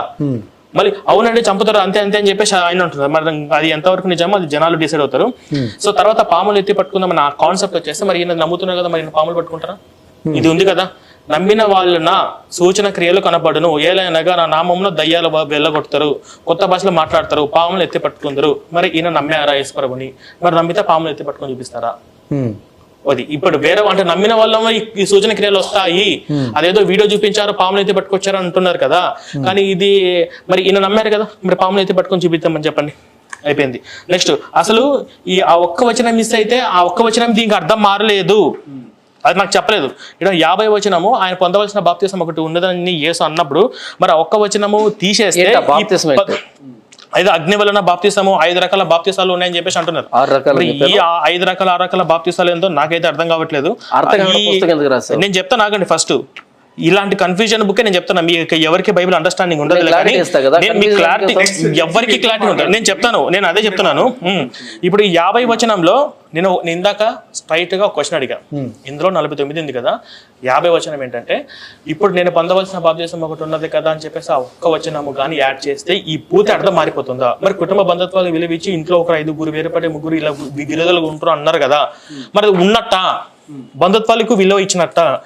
ఇప్పుడు 5 వేరుపడి 2 విరోధులు గాను 3 విరోధులు గాను 2 ఉండుదురు, తండ్రికి కుమారికి కుమారికి తండ్రికి ఇలా విడగొట్టే విధంగా ఉందని చెప్పినారు కదా, మరి దీనికేంటి? అంటే ఒక ఆ వచనం యాడ్ చేస్తే ఈ బంధుత్వాలన్నీ వీళ్ళు కలిసిమెలిసి ఉన్నట్ట. నాకు అది ఆన్సర్ చెప్పలేదు సరిగ్గా. ఇప్పుడు తర్వాత వచ్చేసి యేసు 12 మంది పంపొచ్చి వారికి ఆజ్ఞాపించారు సమీపపట్నంలో. ఇప్పుడు సరే ఒక పని చేద్దామండి, ఆయన ఏమని చెప్తున్నారంటే ఒక ఇజ్రాయెల్కు ఆయన ఫస్ట్ ఇంపార్టెంట్ ఇచ్చి తర్వాత ప్రపంచం మొత్తానికి ఇంపార్టెంట్ ఇవ్వమన్నారు. మరి దేవుడు అనే వాడు ఫెయిల్ అవుతాడా? ఇప్పుడు ఇజ్రాయేల్కు ఫస్ట్ ఇంపార్టెంట్ ఇచ్చిన వారైతే అంటే ఫస్ట్ ఇజ్రాయెల్ మొత్తం క్రైస్తవం ఉండాలి కదా, మొత్తం ప్రపంచానికి ఇజ్రాయేలీలే క్రైస్తవం ప్రచారం చేయాలి కదా, అంటే ఫెయిల్ అయిందా? నశించిన ఇజ్రాయేల్ వద్దకే వచ్చానని అన్నప్పుడు మరి ఇజ్రాయేల్లో ఉన్న వాళ్ళందరూ ముందు ఫాలో అవ్వాలి కదా. నేను ఇజ్రాయెల్ కోసం వచ్చాను అన్నప్పుడు మరి ఇజ్రాయెల్ సక్సెస్ అయ్యాడా? ఒకవేళ ఫెయిల్ అయ్యిండు, మరి ఫెయిల్ అయితే నేను దేవుడా అంటే ఒక దేవుడు ఫెయిల్ అవుతాడా? నాకు అది ఒకటి రావాలి. తర్వాత ఇది నాకు ఆన్సర్ చెప్పలేదు, ఆయన ఇజ్రాయెల్కే వచ్చాడు. నెక్స్ట్ వచ్చేసి ఈ స్కిప్ చేశాను, నాకు అది అయితే రాలేదు. మళ్ళీ ఇక్కడ ఏంటంటే నేను ఇది ఏంటంటే ఏమన్నారు, సమాధానము పీస్ అంటాం, సమాధానంగా ఉండు, దీనికి సమాధానం ఇక్కడ భేదమునే కలుగజేయవచ్చితేనే స్పష్టంగా ఉంది అక్కడ. ఇక్కడ నేను సమాధానం కలుగజేయవచ్చితేనే మీరు తలచుతున్నావా? లేదు, భేదమునే కలుగజేయవచ్చింది. భేదమని అంటే నేను గొడవలు పెట్టికి వచ్చాను, భేదమును మీరు సృష్టించడానికి వచ్చాను. ఇక్కడ భేదం అన్న పదం క్లియర్గా ఉంది కదా. మళ్ళీ సమాధానం అంటే అది కాదండి, ఇది పీస్ అండి. సమాధానం అంటే ఆన్సర్, ఇలా 2 రకాల వైఖరి అని చెప్పేసి జనాలు మొత్తం మోసం చేస్తున్నారండి. సో తర్వాత వచ్చేసి ఈ సువార్త వేరు, పరలోక రాజ్యం వేరంట. మరి ఇది మొత్తం ఈయన క్రైస్తవ సమాజాన్ని మొత్తానికి ఒక స్టాండ్ తీసుకొని ఇదే ప్రచారం చేయమని చెప్పండి మొత్తం పాస్టర్లందరినీ. వాళ్ళందరూ కూడా పాస్టర్లు అంటేనే సువార్త అంటేనే పరలోక రాజ్యానికి వెళ్లే మార్గం అని వాళ్ళు చెప్తుంటారు కదా. మరి కాదా? అలా చెప్పట్లేదా ఎవరు కూడా? నేనే మార్గము, నేనే జీవము, నేనే సత్యము, నా ద్వారా తప్ప పరలోకానికి ఎవరు వెళ్ళరు, యేసువే పరలోక మార్గం, ఇదే సువార్త అని చెప్పేసి వాళ్ళు ప్రచారం చేస్తుంటారు. మరి ఇది ఆయన కాదంటున్నారేంది? మరి ఇది ప్రచారం చేసే వాళ్ళు పాస్టర్లు అందరూ తప్పని చెప్పండి. ఇలా ప్రచారం చేసుకుని మొత్తం పాస్టర్లు తప్పు, సువార్త వేరు, పరలోక రాజ్యం వేరు అని చెప్పండి. మస్తు రోజు ఒక్కరు కూడా చర్చిలో ఉంటారు. సరే, తర్వాత వచ్చేసి చాలా మత్తయి సువార్త 20 కాబట్టి అదే చెప్తున్నా, ఫెయిల్ అయ్యాడు. ఓకే, 10-20 ఎందుకు మొట్టమొదటి ఇజ్రాయెల్ అంటే ఇజ్రాయెల్ దగ్గర ఈయన ఫెయిల్ అయిపోయాడు. తర్వాత బైబిల్లో యేసు దేవుడు అని చెప్పారంట, బైబిల్లో యేసు దేవుడు అంట. మరి యేసు తనంతట తాను దేవుడిగా చెప్పినట్టు ఒక సందర్భం నాకు ఒక వచనం చెప్పాలి, ఫస్ట్ పాయింట్. సెకండ్ వచ్చేసి అసలు యేసు ప్రభు దేవుడు అనేవారు అయితే నా ద్వారా ఆయన చాలాసార్లు నా తండ్రి పంపిస్తే వచ్చాను, నా తండ్రి చిత్తాన ప్రకారం నేను చేస్తున్నాను, నా తండ్రి లేదు నేను ఏమి చేయలేనివన్నీ సత్పురుషుని ఎలా చెప్పుచున్నావు, ఆయన ప్రార్థన చేసినప్పుడు పరలోకమందు ఉన్న మా తండ్రి, సిలువలో వేలాడుతున్నప్పుడు కూడా నా దేవ నన్ను ఎలా చేయి విడిచితివి, ఏలి లాభా సమక్తమి అని చెప్పేసి ఈయన అర్చుకుంటూ ఏడ్చుకుంటూ, ఆ తర్వాత నా తండ్రి నా పరలోక ఇతను చర్చిలో కూడా నేను చూశాను అది ఫ్లెక్సీ, నేనే మార్గము నేనే జీవము, నా ద్వారా తప్ప తండ్రి అనే పదం ఆయన పెట్టలేదు. నా తండ్రి అనే పదం స్పష్టంగా ఉంటుంది, ఇది పూర్తిగా చెప్పరు. తర్వాత వచ్చేసి ఈయన చాలా చోట్ల ఇలా చెప్పుకుంటూ వచ్చారు, నేను పరలోకంలో ఉన్నటువంటి నా తండ్రి కుడి భుజం మీద ఆసనంలో ఉంటాను. అంటే ఈయన ఎట్లా కూర్చుంటాడు అంటే ఈయన కన్నా పైన ఒకరు ఉన్నట్టే కదా, కుడి తోట మీద కూర్చుంటానని చెప్పేసి కుడి పార్శ్వము అదే పార్శ్వము తోడ కదా పోసం కాదు పార్శ్వము ఇది అన్నాడు. మరి అట్లాంటప్పుడు మరి ఈయన దేవుడు అయితే ఈయన సింహాసనంలో కూర్చోవాలి, కానీ ఈయన తండ్రి పక్కన పార్శ్వం మీద కూర్చోవడం ఏంది? అదొకటి. సో ఈయన దేవుడు కాదు, ఓకేనా. తర్వాత వచ్చేసి పరిశుద్ధుడు అంటారు. అసలు పరిశుద్ధుడు అంటే ఏంటి? ఆ పరిశుద్ధుడు అనే కాన్సెప్ట్ ఏంటి? నాకు ఈ పరిశుద్ధుడు అంటే ఇప్పుడు మేము యేసు పరిశుద్ధుడు అంటే విషయంలో మేము ఒప్పుకోము. ఫస్ట్ యేసు పరిశుద్ధుడు కాదు, ఎలా పరిశుద్ధతో నాకు వివరంగా చెప్పాలి. తర్వాత ప్రపంచాన్ని మొత్తం శాసించాడంట. ఏ విధంగా శాసించాడు? ఇప్పుడు ప్రపంచం మొత్తం కూడా అమెరికాలో ఒక రాష్ట్రం మొత్తం బైబిల్ బ్యాన్ చేసేసారు. ఎందుకు? ఈ బైబిల్ అంటే ఏంటి, యేసు అంటే ఒక చిన్న పిల్లవాడు కంప్లైంట్ ఇవ్వడం వల్ల కోర్టు డిసైడ్ చేసేసింది. అలా చాలా దేశాలలో, ఇజ్రాయెల్లో కానీ చాలా దేశాలలో ఇప్పుడు తెలియని ఒక కాలంలోకి కానీ ఇప్పుడు తెలుసుకున్నాక నాగరికత చదువుకున్న తర్వాత చాలా చోట్ల తగ్గుకుంటూ వచ్చింది. ప్రపంచం మొత్తం శాసించాడని చెప్పేసి స్టేట్మెంట్ ఇవ్వకూడదు, అది ఒకప్పుడు. ఇప్పుడు చాలా మంది వీళ్ళ మెజారిటీ క్రైస్తవులు ఉండొచ్చు ప్రపంచవ్యాప్తంగా, కానీ వాళ్ళందరూ కూడా నాస్తికులే, వాళ్ళందరూ కూడా చర్చికి వెళ్ళే వాళ్ళు కాదు. ఎక్స్ క్రిస్టియన్ అంటే ఏంది? నేను ఎక్స్ హిందూ కదా అని చెప్పేసి. ఎక్స్ క్రిస్టియన్ అంటే ఏంటంటే ఫస్ట్ తెలుసుకోవాల్సిన విషయం ఏంటంటే నేను ఒక హిందూగా మారినట్టు కాదు, నేను బైబిల్ అంటే ఏంది, యేసు అంటే ఏంది, పాస్టర్లు ఏ విధంగా ప్రచారం చేస్తున్నారు, ఇది ఎందుకంటే పిల్లలకు కూడా అవసరం. నేను పిల్లలు కూడా పంచుతున్నాను. చాలా మంది పిల్లలకు ఇంటికాడికి వచ్చినప్పుడు పాస్టర్లు బైబిల్ గురించి క్వశ్చన్ చేస్తున్నప్పుడు వాళ్ళు బైబిల్ ఎలా క్వశ్చన్ చేయాలో తెలియట్లేదు. బైబిల్ అంటే ఇవన్నీ ఉంటే మినిమం వాళ్ళు ఇది క్రైస్తవ సిద్ధాంతాలు ఏవైతే ఉన్నాయో వాటన్నిటికీ డీకోడ్ చేసి ఆన్సర్ చెప్పే విధంగా ఉంటుంది. ఇప్పుడు ఎక్స్ క్రిస్టియన్ పెట్టుకోకూడదు, ఎందుకు పెట్టుకోకూడదు? రాజ్యాంగంలో ఎక్స్ క్రిస్టియన్ అనేది పెట్టుకోకూడదు అని ఇక్కడ చట్టంలో ఉందా? ఉంటే చెప్పండి, నేను దాని తగ్గ శిక్ష అనుభవిస్తాను, నా ఛానల్ నేమ్ నేను మార్చుకుంటాను. ఎక్స్ హిందూ లేవా, ఎక్స్ ముస్లిమ్స్ లేవా, ఎక్స్ ఎమ్మెల్యే లేరా, ఎక్స్ సీఎం లేరా? ఒకప్పుడు నేను ఎమ్మెల్యేని, ఇప్పుడు ఎక్స్ ఎమ్మెల్యే. ఒకప్పుడు నేను సీఎంని, ఇప్పుడు ఎక్స్ సీఎం. ఒకప్పుడు నేను క్రిస్టియన్, ఎక్స్ క్రిస్టియన్ పెట్టుకోవడం వల్ల ఈ లోగో వల్ల ఈయనకు వచ్చినటువంటి ప్రాబ్లం ఏంది? ఇప్పుడు నాకు ఇది నచ్చింది, యేసు తప్ప వేరొక దేవుడు లేడు, యేసు మాత్రం నిజమైన దేవుడు అంటే ఈ దేశంలో ఎన్ని దేవుళ్ళు ఎంతమంది దేవుళ్ళు పూజించే వాళ్ళందరూ మనోభావాలు దెబ్బతీసినట్టే కదా. అది చట్ట విరుద్ధం. ఎక్స్ క్రిస్టియన్ బుక్లెట్ ఏంటంటే ఎక్స్ క్రిస్టియన్ నుంచి నేను బయటకు వచ్చాను. నేను బయటకు వచ్చిన తర్వాత నేను క్వశ్చన్ చేయడం స్టార్ట్ చేసిన తర్వాత ఇలా నాలాగా ఆలోచించే వాళ్ళు క్రైస్తవంలో చాలా మంది ఉన్నారు. వాళ్ళందరినీ హిందువులకు మార్చే ఉద్దేశం కాదు. పాస్టర్ నుంచి బైబిల్ చరణ నుంచి వాళ్ళు బయటకు తీసుకురావాలి. పాస్టర్ని క్వశ్చన్ ఇచ్చే విధంగా యువతను తయారు చేయాలి. బయటికి రానటువంటి పక్షంలో వాళ్ళు ఏ విధంగా పాస్టర్ని క్వశ్చన్ చేయాలి అనడానికి ఒక ఎక్స్కర్షన్ ప్లాట్ఫామ్ నేను పెట్టుకున్నా. పిల్లలకు మంచి అవును, మరి పిల్లలు కూడా మరి బైబిల్ ఇవన్నీ అంతగారా వాళ్ళు చదువుతారు కదా, అవును కదా నిజమే కదా, ఇది బైబిల్లో ఉందా లేదా, మరి దాని పైన అర్థం కింద అర్థం అని తెలుసుకుంటారు కదా. నేను పంచుతున్నది బైబిల్ కదా, ఇది నా భావ ప్రకటన స్పీచ్ నేను పెట్టుకున్నా. మరి నీ భావ ప్రకటన స్పీచ్ అంటే మరి వెళ్ళేసి నా మీద కేసు పెట్టేసాను. ఈ డిస్కషన్స్ అన్న నీ ఇష్టం వచ్చినట్టు నువ్వు తప్పు చేస్తున్నావు, నువ్వు తప్పు నన్ను ఎవరు అడగడానికి, నేను చేసింది నీకు నిజంగా తప్పు అనిపిస్తే ఈ పుస్తకం మీద వెళ్ళి పోలీస్ స్టేషన్లో కేసు పెట్టేసేయండి. ఇది నేను తప్పని చెప్పేసి, ఎందుకంటే నేను చేసే తప్పని చెప్పేసి మీరు ఎట్లా డిసైడ్, నేను చెప్తా ఇప్పుడు మీరు చేసే తప్పు, మీరు చేసే బైబిల్ ప్రచారాలు తప్పు, మీరు చేసే మతమార్పులు తప్పు, మీరు చేసే బోధలో తప్పు, మీ చర్చలో చేసే మొత్తం మోసము. నేను ఇప్పుడు స్టేట్మెంట్ ఇస్తే ఎలా ఉంటుంది? మరి ఆయన నాకు స్టేట్మెంట్ ఇస్తున్నారు, నువ్వు పిల్లలకు పంచుతున్నావు, నువ్వు చేసే తప్పు, నువ్వు భావ ప్రకటన స్వేచ్ఛ పరంగా నువ్వు జనాల్లో తప్పుదారులకు పంపిస్తున్నావు, నువ్వు అబద్ధాలు చూపిస్తున్నావు, నేను అబద్ధాలు చూపించాను అని చెప్పడానికి మీరెవరు? ఇది వెళ్ళండి పోలీస్ స్టేషన్లో కేసు పెట్టండి, ఎఫ్ఐఆర్ నమోదు చేయండి. నా బైబిల్ ఈ పుస్తకం రెండు పక్కన పెట్టుకుని జడ్జి దగ్గరికి వెళ్ళండి. మొత్తం చదివిన తర్వాత నేను చేసిన తప్పు అంటే నేను జడ్జి గారు ఏ శిక్ష వేస్తే నేను శిక్ష అనుభవిస్తాను. కానీ నేను చేసిన తప్పు ఇలా చేయకూడదు అని చెప్పేసి ఆయనకు స్టేట్మెంట్ ఇచ్చేది లేదు. నేను కూడా జాన్ పాల్ గారు మీరు చేసే ప్రచారం తప్పు, మీరు చెప్పే బైబిల్ అబద్ధాలు తప్పని చెప్పి నేను కూడా చేయట్లేదు. ఆయన చేస్తున్నది ఆయన తెలిసిన నిజం, ఆయన తెలిసిన కోసం ఆయన పోరాడుతున్నాడు. నేను తెలిసిన నిజం, నేను చేసే సత్యం కోసం నేను పోరాడుతున్నా. బట్ జనాలు ఆయన ఫాలో అవుతారు, నన్ను ఫాలో అవుతారు, వాళ్ళు ఆలోచించుకుంటారు ఎవరిది నిజం ఎవరిది అబద్ధం అని చెప్పేసి. అది ఫస్ట్. ఇది ఎక్స్ క్రిస్టియన్ పెట్టుకోకూడదు అని చెప్పేసి మీ ఇష్టం వచ్చేట్టు మీరు స్టేట్మెంట్ ఇవ్వడానికి కాదు ఇక్కడ ఫస్ట్.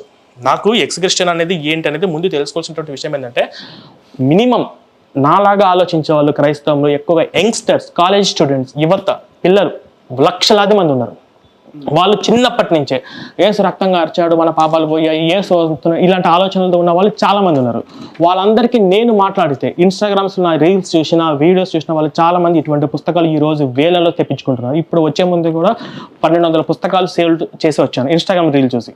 ఇవి చూసిన తర్వాత నిజమా అబద్ధమా అని ప్రతి ఒక్కరు యంగ్స్టర్స్ ఆలోచిస్తారు. ఇది నిజంగా రక్తం కరిస్తే పాపాలు పోయాయా, నిజంగా ఇలా జరిగిందా అని చెప్పేసి నేను వాళ్ళందరికీ యువత ఆలోచించడానికి నేను ఇప్పుడు ఈ పుస్తకాన్ని కల్వర్ టెంపుల్ దగ్గర 500 పెంచాను. మరి 500 మంది చర్చ మానేశారా? వాళ్ళు ఆలోచించుకుంటారు కదా.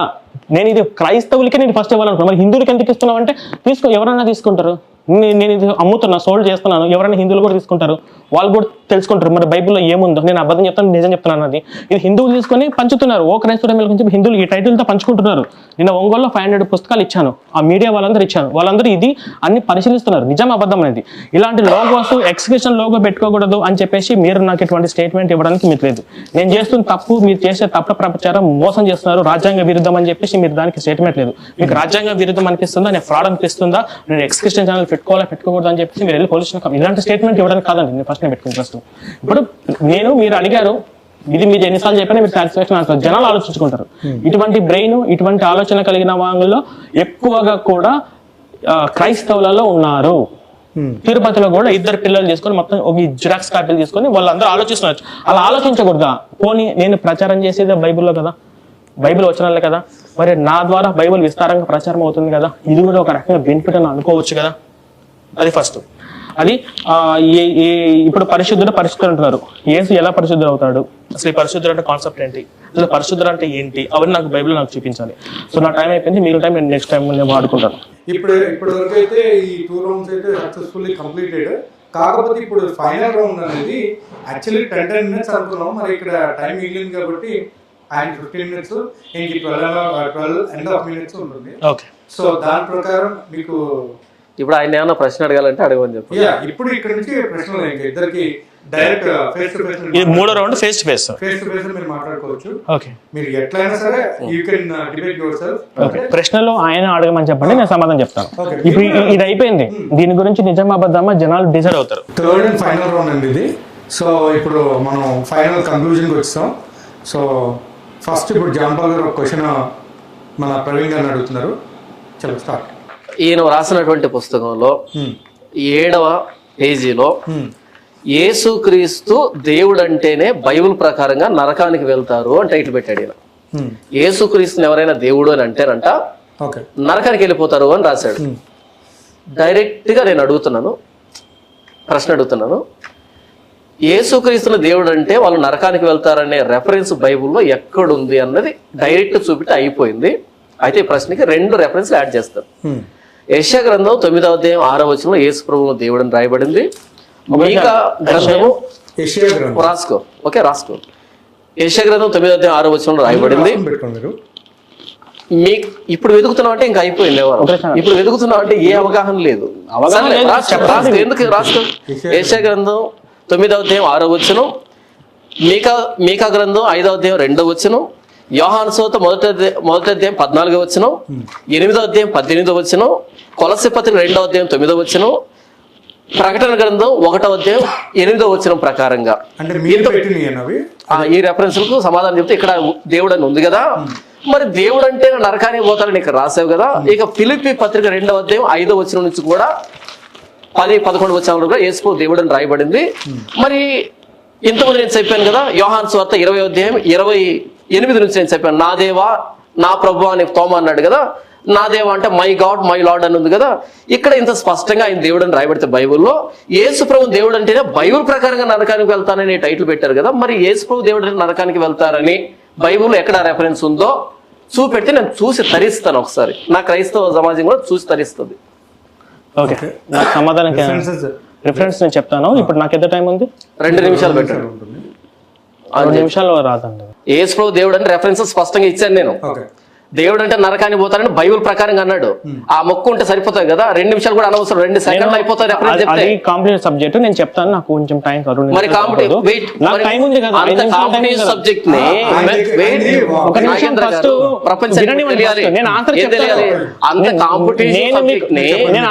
ఇంత చిన్నగా రాసి ఇంత పెద్ద ఎర్ర అక్షరాలతో రాస్తే మరి ప్రపంచం ఏం కావాలి?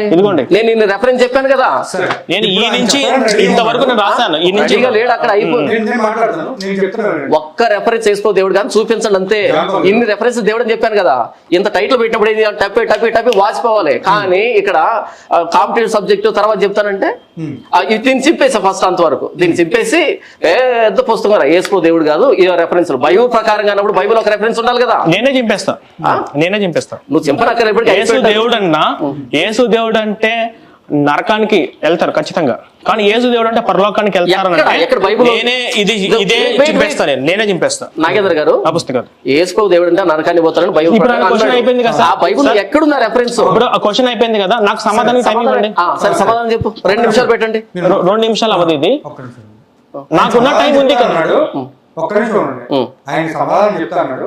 ఆయనకు ఆల్రెడీ ఎక్స్ట్రా టైం ఒకటి ఉంది కాబట్టి ఆ సమయం నెక్స్ట్ రౌండ్ ఇది.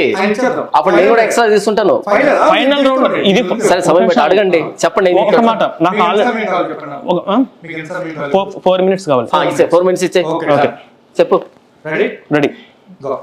ఫస్ట్ వచ్చేసి యేసు ప్రభు దేవుడు అని చెప్పి బైబిల్ మొత్తం ఎక్కడ ఉంది? యేసు తను చెప్పినట్టు ఒక్క రిఫరెన్స్ నాకు చెప్పమని చెప్పండి ఫస్ట్.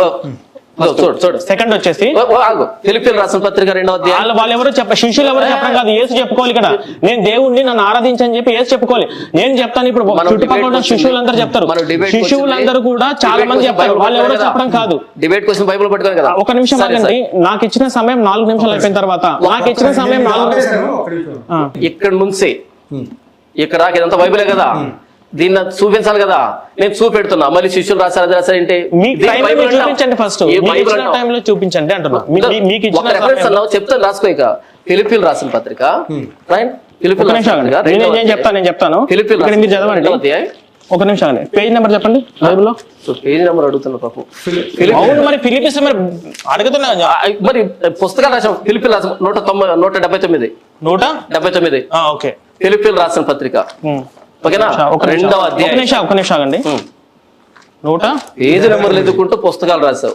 బైబుల్లో పేజీ నెంబర్లు అడుగుతూ పుస్తకాలు. నేను చెప్తాను. జెజెస్కేల్ తీయండి చెప్తా. ఏంటి జెజెస్కేల్? ఎన్నో అధ్యాయం తెలుసుకోవాలి, పేజీ నెంబర్లు. ఫస్ట్ ఆఫ్ ఆల్ ఇప్పుడు ఒక నిమిషం ఆగండి. నేను ఫిలిప్పీన్స్ అన్నప్పుడు పేజీ నెంబర్ చెప్పండి, నేను తీస్తాను. అధ్యాయం చెప్పు. పేజ్ కాదు అడిగింది.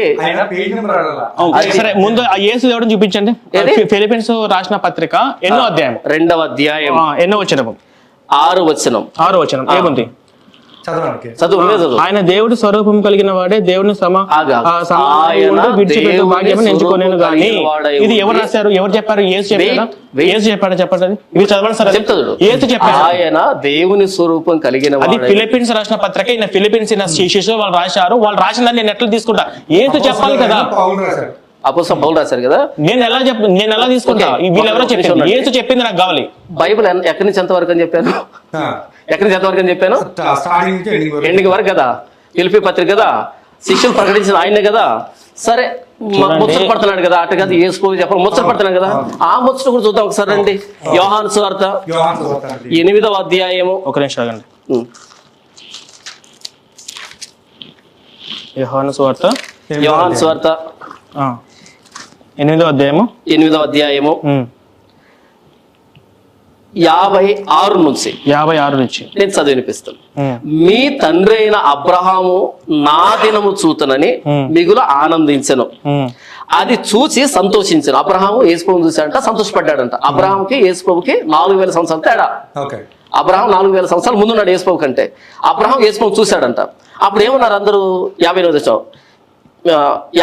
అందుకు యూదులు, నీకు ఇంకను 50 సంవత్సరములైన లేవే, 50 సంవత్సరాలు కూడా లేవే, నీవు అబ్రహామును చూచితివా అని ఆయనతో అన్నారు. ప్రశ్నే కదా. ఇప్పుడు 58 యేసుప్రభు చూడండి. యేసు ఆగు 58 చూడు. యేసుప్రభు చూడండి. యేసు, అబ్రహాము పుట్టక మునిపే నేను ఉన్నానని మీతో నిశ్చయంగా చెప్పుచున్నాను. యేసుప్రభు ఏమన్నాడు? అబ్రహాం పుట్టక ముందే నేనున్నాను అని యేసుప్రభు చెప్పాడు. 4000 సంవత్సరాల క్రితం వ్యక్తి, పుట్టక ముందు ఉండే వ్యక్తి ఏంటి? ఇది యేసుప్రభు మాట. నేను అడిగింది ఏంటంటే, యేసు దేవుడని యేసు చెప్పినట్టు చూపించమంటే, నేను పుట్టక ముందు ఉన్నాను, పుట్టక ముందు ఫిలిప్పీన్స్ లో లేదు. పుట్టక ముందు 4000 సంవత్సరాల క్రితం వ్యక్తి, పుట్టక ముందు ఉన్న వ్యక్తి యేసు ప్రభు తాను చెప్పుకున్నాడా? ఇప్పుడు యేసు ప్రభు ఏమని చెప్తున్నాడు? మనిషి అని చెప్తున్నాడు, దేవుడు అని చెప్తున్నాడా? బీటెక్ చదివాడు కదా, కామన్ సెన్స్. అది బీటెక్ కామన్ సెన్స్.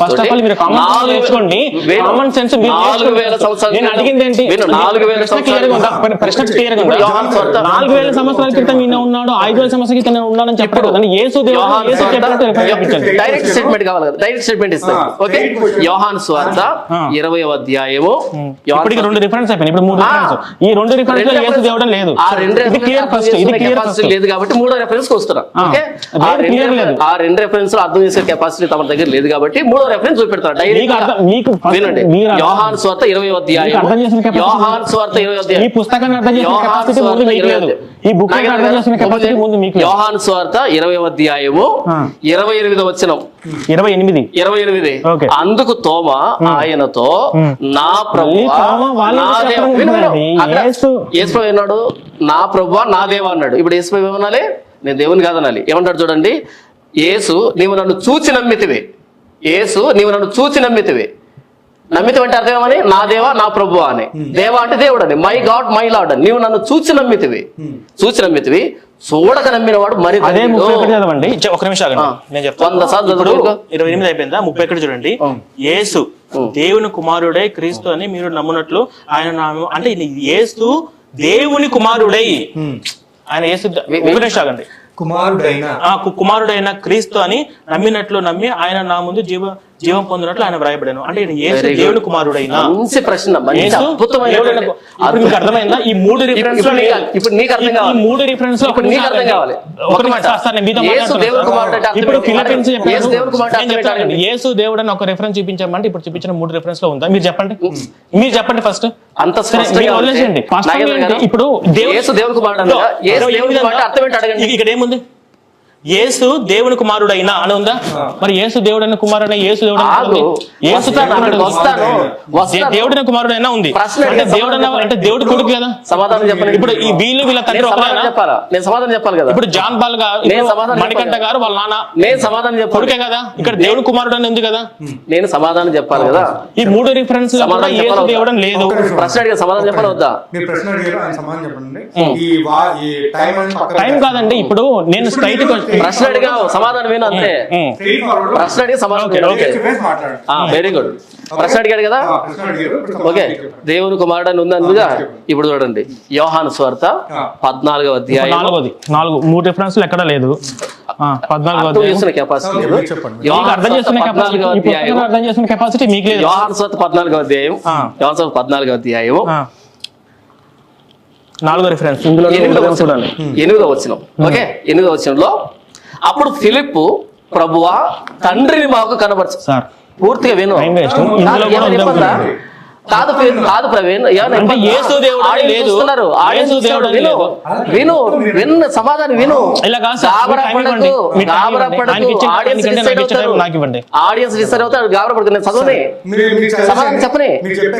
కాదు టైం పెట్టండి, నేను మధ్యలోకి రాను. నాకు ఇచ్చిన టైంలో నేను మాట్లాడతాను. 2 minutes టైం ఇచ్చేసాను. 2 minutes టైం ఇచ్చేసాను వాళ్ళకి. ఓకే, యేసు దేవుని కుమారుడు, తండ్రి గొప్పడు, యేసు దేవుడు కదా అన్నాడు కదా. ఇప్పుడు చదివిన చూడండి, తండ్రి కుమారుడు ఇద్దరు ఒకటే చెప్తాను చూడండి. యోహాను సువార్త 14వ అధ్యాయం 8వ వచనం. అప్పుడు ఫిలిప్పు ప్రభువా తండ్రి మాకు కనబరచుము, మాకంతే చాలును అన్నాడు. తండ్రిని కనపరచు, మాకంతే చాలు. యేసు ప్రభు అంటాడు 9వ వచనంలో, యేసు ఫిలిప్పు నేను ఇంతకాలము మీ యొద్ద ఉండినను నీవు నన్ను ఎరుగవా. తండ్రిని చూపించండి. ఈయనేమంటున్నాడు, ఇంతకాలం నీతో ఉంటే నన్ను ఇంకా ఎరగవా అంటున్నాడు. దాని తర్వాత నన్ను చూచిన వాడు 2 నిమిషాలు ఇచ్చాడు. ఎందుకంత ఆత్రం? ఆగు, గాబరపడకు. ఓకేనా? ఇంతకాలం నీతో ఉన్నాను, నీవు నన్ను ఎరుగవా అని ఆయన అంటున్నాడు. చూడండి, నన్ను చూచిన వాడు తండ్రిని చూచి ఉన్నాడు కనుక తండ్రిని మాకు కనబరచుమని ఎలా చెప్పుచున్నావు? తండ్రి యందు నేనును నా యందు తండ్రి ఉన్నామని నీవు నమ్మట్లేదా? నేను మీతో చెప్పుచున్న మాటలు నా అంతటి నేనే చెప్పట్లేదు. తండ్రి నా యందు నివసించుచు తన క్రియలు చేయుచున్నాడు. తండ్రి నన్ను చూస్తే తండ్రి చూసినట్టే, తండ్రి చూస్తే నన్ను చూసినట్టే. నా అంతటి నేను అది మాట చెప్తున్నది, ఆయన నా ద్వారా చెప్తున్నాడు. నేనే తండ్రిని ఆయన అంత స్పష్టంగా చెప్తూ ఉంటే, నా దేవా నా ప్రభు అని ఆయన మాట్లాడితే నువ్వు చూసి నమ్మావు. ఏమని నమ్మావు? నా ప్రభువా నా దేవా అని. చూడక నమ్మినవాడు మరి ధన్యుడు ఆయన మాట్లాడితే యేసు దేవుడు అనే రాయమని చూపెడితే ఇవన్నీ ఏం చెప్తున్నాయి? యోహాను సువార్త 1వ అధ్యాయము 1వ వచనం, ఆదియందు వాక్యం ఉండెను, వాక్యము దేవుని యొద్ద ఉండెను, వాక్యము దేవుడై ఉండెను, వాక్యము దేవుడై ఉండెను. 14వ వచనం, ఆ వాక్యము శరీరధారి. ఏ వాక్యము? దేవుడై ఉన్న వాక్యము శరీరధారి అయి ఆ దేవుడు శరీరాన్ని ధరించాడు. ఇంత స్పష్టంగా రాయబడితే దేవుడు అని నేను అంటాడు. కాబట్టి ఏంటంటే ఇప్పుడు చూడండి, యెషయా గ్రంథము 9వ అధ్యాయము 6వ వచనంలో స్పష్టంగా ప్రభువైన యేసుక్రీస్తుని గురించి రాయబడినటువంటి మాట. 9, 6వ వచనం, ఏలైనగా మనకు శిశువు పుట్టిన అంటే ప్రభువైన యేసుక్రీస్తు, మన కుమారుడు అనుగ్రహించబడిన, ఆయన భుజం మీద రాజ్యభారం ఉండను, ఆయన ఆశ్చర్యకరుడు, ఆలోచనకర్త, బలవంతుడైన దేవుడు. ఎవరంట? కుమారుడుగా పుట్టినటువంటి ప్రభువైన యేసుక్రీస్తు, బలవంతుడైన దేవుడు, నిత్యుడుకు తండ్రి, సమాధానకర్తకు అధిపతి. ఇంత స్పష్టంగా ఉంటే స్పష్టంగా ఉందా లేదా? ఇప్పుడు నాకెంత టైం ఇస్తున్నారు? నాకు టైం ఒక 5 minutes ఇవ్వండి. 5 minutes కదా, నేను ప్రశ్న అడగాలి కదా. అన్న అడగడం అయిపోయింది కదా, నేను మౌనంగా మధ్యలో రాలేదు. ఎప్పుడు అడిగాను నేను? ఒక నిమిషం ఆగండి ప్లీజ్. ఇప్పుడు నేను చెప్పాలి ఇక్కడ. నాకు సమాధానం చెప్పడానికి నాకు 4 minutes టైం ఇచ్చేది. ఏ ప్రశ్న సమాధానం? ఈయన యేసు దేవుడు. ఏ ప్రశ్న సమాధానం చెప్తున్నావు?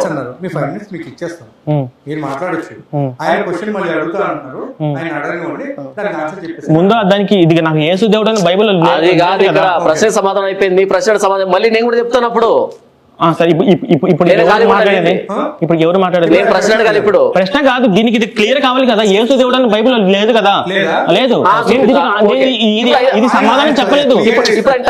ఇప్పుడు సమాధానం చెప్పలేదు. ఫస్ట్ ప్రశ్న చూడండి, యేసు దేవుడు కాదని ఆయన బైబిల్ చూపెడతాడు. ఇప్పుడు ఓకే, ఇప్పుడు ఆయనకి ఇచ్చే సమయం ఇచ్చేసాడు. ఎంత సమయం కావాలి? 5 minutes కావాలా? మళ్ళీ నాకు 5 minutes కావాలి. ఓకే, ఇచ్చేసి చూపించి ఎక్కడ ఉందో మరి. ఇప్పటి వరకు 4 రిఫరెన్స్ ఇచ్చారు. ఏ ఒక్క రిఫరెన్స్ లో కూడా యేసు దేవుడు అని స్పష్టంగా ఎక్కడ లేదు. అది ఫిలిపియన్స్ అంటారు, యోహాను అంటారు, 14 అంటారు. మళ్ళీ మీకు అర్థం చేసుకునే కెపాసిటీ లేదంటే ముందు ఆయనకు అర్థం చేసుకునే కెపాసిటీ లేదు. ఇప్పుడు లాస్ట్కి ఏమంటారంటే మళ్ళీ యెషయా గ్రంథంలోకి వెళ్ళారు. ఆ యెషయా గ్రంథంలో యేసు గురించి కానే కాదు, దానికి ఆల్రెడీ స్పష్టంగా దానికి ఆన్సర్స్ ఇచ్చారు. సో ఇప్పుడు నేను అక్కడ వరకు వెళ్ళట్లేదు. యేసు దేవుడని యేసు చెప్పినటువంటి ఒక్క లేఖనం చూపించమంటే నాకు ఇంతవరకు మీరు చూపించిన దాంట్లో 4 రిఫరెన్స్ ఈ వీడియో ఒకసారి పాస్ చేసుకుని ఆ రిఫరెన్స్ ఒకసారి మళ్ళీ మీరు చెక్ చేయండి. అందులో లేదు. ఇందులో ఇప్పుడు ఏదైతే యోహాను 14 అని చెప్పేసి అన్నారో, ఇందులో నేను తండ్రి యొద్దకు వెళ్ళుచున్నాను ఈయన తండ్రి ఈయన ఒకడు కాదు, నేను నా తండ్రి. ఇప్పుడు ఇక్కడ ఏముంది పైన, నన్ను చూసి మీరు నా తండ్రి చూసినట్టే కదా, ఇంతకాలం మీరు నన్ను కనుక్కోలేదా, నేను నా తండ్రి వద్దకు వెళ్తున్నాను అని చెప్పేసి అంటుండే. ఈయన తండ్రి ఒకడైతే ఈయన వెళ్ళాలి కదా. కానీ యేసు దేవుడు అని చెప్పినట్టు ఒక్క రిఫరెన్స్ కూడా బైబిల్లో లేదు. ఆయన చెప్పిన 4 రిఫరెన్స్లు కూడా ఎక్కడ కూడా లేదు. సో ఒకసారి ఇది వీడియో చూస్తున్న వాళ్ళందరూ అనుకోండి, అంటే యేసు దేవుడు కాదు. ఒకవేళ ఇన్ కేస్ యేసు దేవుడు అంటే బైబిల్ ప్రకారంగా నరకానికి వెళ్తారు, యేసు దేవుడు కాదు. ఇంకోటి చెప్తా యేసు దేవుడు అంటేనే పరలోకానికి వెళ్తారని, అసలు యేసు దేవుడే కాదు, యేసు దేవుడు రిఫరెన్స్ లేదు. మళ్ళీ పరలోకానికి వెళ్తారని చెప్పేసి వీళ్ళు ఎలా చెప్తున్నారు? ఇక్కడ నేనే మార్గము, నేనే జీవము, నేనే సత్యము, నా ద్వారా తప్ప నా తండ్రి వద్దకే వెళ్ళ. తండ్రి అనే పదం వాడారు కదా, తండ్రి ఎవరు అంటే ఈయన మించిన పైన ఒకరు ఉన్నారు కదా. పరలోకమందున మా తండ్రి అన్నప్పుడు తండ్రి అయిన పైన ఒక దేవుడు అన్నప్పుడు ఒకరు ఉన్నారు కదా. ఆ దేవుడి కోసం ఈయన ఇక్కడ నేను చెప్పేది వినండి, శరీరధారికి వచ్చారు అది కాదు, ఆయన వేరు ఈయన వేరు. సో అది పాయింట్. ఇక్కడ క్లియర్ స్టేట్మెంట్ ఏంటంటే యేసు దేవుడు అని చెప్పి బైబిల్ ఎక్కడ ఏ ఒక్క రిఫరెన్స్ యేసు చెప్పినట్టు స్ట్రైట్ గా లేదు. ఇప్పుడు జాన్ పాల్ గారికి ఎదురుగా 4 వచనాలు చెప్పారు, 4 రిఫరెన్స్ చెప్పారు. ఈ 4 రిఫరెన్స్ కూడా ఎక్కడ కూడా లేదు. ఆతోమ చెప్పారు, ఫిలిప్పస్ చెప్పారు, అబ్రాహాం కంటే 4,000 సంవత్సరాలు అంటే 4 ఏళ్ల ముందు ఉంటే ఆయన దేవుడు అన్నట్ట, ముందు ఉండాలి కదా. 4,000 సంవత్సరాల కంటే ముందు నేను ఉన్నాను అంటే దేవుడు అని చెప్పినట్ట కాదు కదా. అటువంటి రిఫరెన్స్ ఏదో చెప్పారు కానీ అవి ఏది కూడా యేసు కాదు. సరే, ఇప్పుడు యేసు ఒకవేళ ఇన్ కేస్ దేవుడు అంటే వీళ్ళందరూ అంటున్నారు బైబిల్ ప్రకారంగా. అదేనండి, నేను వాళ్ళ టైంలో ఇన్వాల్వ్ అవ్వలేదు కదా ప్లీజ్.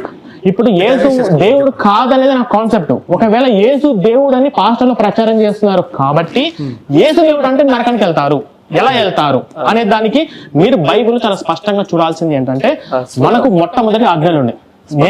నీ దేవుడైన యెహోవాను నేనే, నేను తప్ప వేరొక దేవుడు ఉండకూడదు అని క్లియర్ స్టేట్మెంట్ ఇచ్చారు. అలా చూడండి, మధ్యలో అలా చేయడం అనేది కరెక్ట్ కాదు. నేను చాలా ప్రొఫెషనల్ గా డిగ్నిటీగా ఉన్నాను. టైం పాస్ చేయండి. మీరు మాట్లాడేటప్పుడు ఏ సౌండ్స్ ఇవ్వకండి, ఏం మాట్లాడకండి. వీడియో మొత్తంలో నేను చాలా ప్రొఫెషనల్, నవ్వుతూ ఇలా చేయడం అనేది నేను చేయాలనుకుంటే నేను చేస్తాను. నేను చేయలేదు. Okay right okay. ఇప్పుడు ఆయన కూడా ఏంటంటే రెఫరెన్స్ కోసం ఎదుర్కొన్నా నేను. ఓకే రెఫరెన్స్ చెప్తాను. ఇప్పుడు ఏంటంటే క్లియర్ గా యేసు దేవుడు అని చెప్పి 4 రెఫరెన్స్ అక్కడ లేదు. వీళ్ళు యేసు దేవుడని ప్రచారం చేస్తారు కాబట్టి ఇన్ కేస్ యేసు దేవుడు అయితే బైబిల్ ప్రకారంగా నరకానికి వెళ్తారు, ఎలా వెళ్తారు అనేది మనం చాలా క్లియర్ గా తెలుసుకోవాలి. ఏ విధంగా మనకు మొదటి ఆజ్ఞలు ఉంటాయి. 10 నిబంధనలు, నీ దేవుడైన యెహోవాను నేనే, నేను తప్ప వేరొక దేవుడు ఉండకూడదు, పైన ఆకాశం అయినా కానీ కింద భూమి కానీ భూమి కింద నీళ్ళైనా కానీ ఏ విగ్రహ రూపంలో దేని కూడా వాటిని సాగిల పడకూడదు అని చెప్పేసి క్లియర్ గా చెప్పారు. ఏమని చెప్పారు? దేవుడు ఎవరని చెప్పారు? యెహోవా అని చెప్పారు. అంటే ఆ యెహోవానే దేవుడు. ఒకవేళ యెహోవా ఇక్కడ ఒక చోట చెప్తూ, నేను ఇక్కడ మీకు ద్వితీయోపదేశ కాండము 13:1-6 వచనాలు ఏముంటుందంటే, మొత్తం ఇప్పుడు చదివే టైం లేదు కాబట్టి కొంచెం షార్ట్ లో చెప్తున్నాను.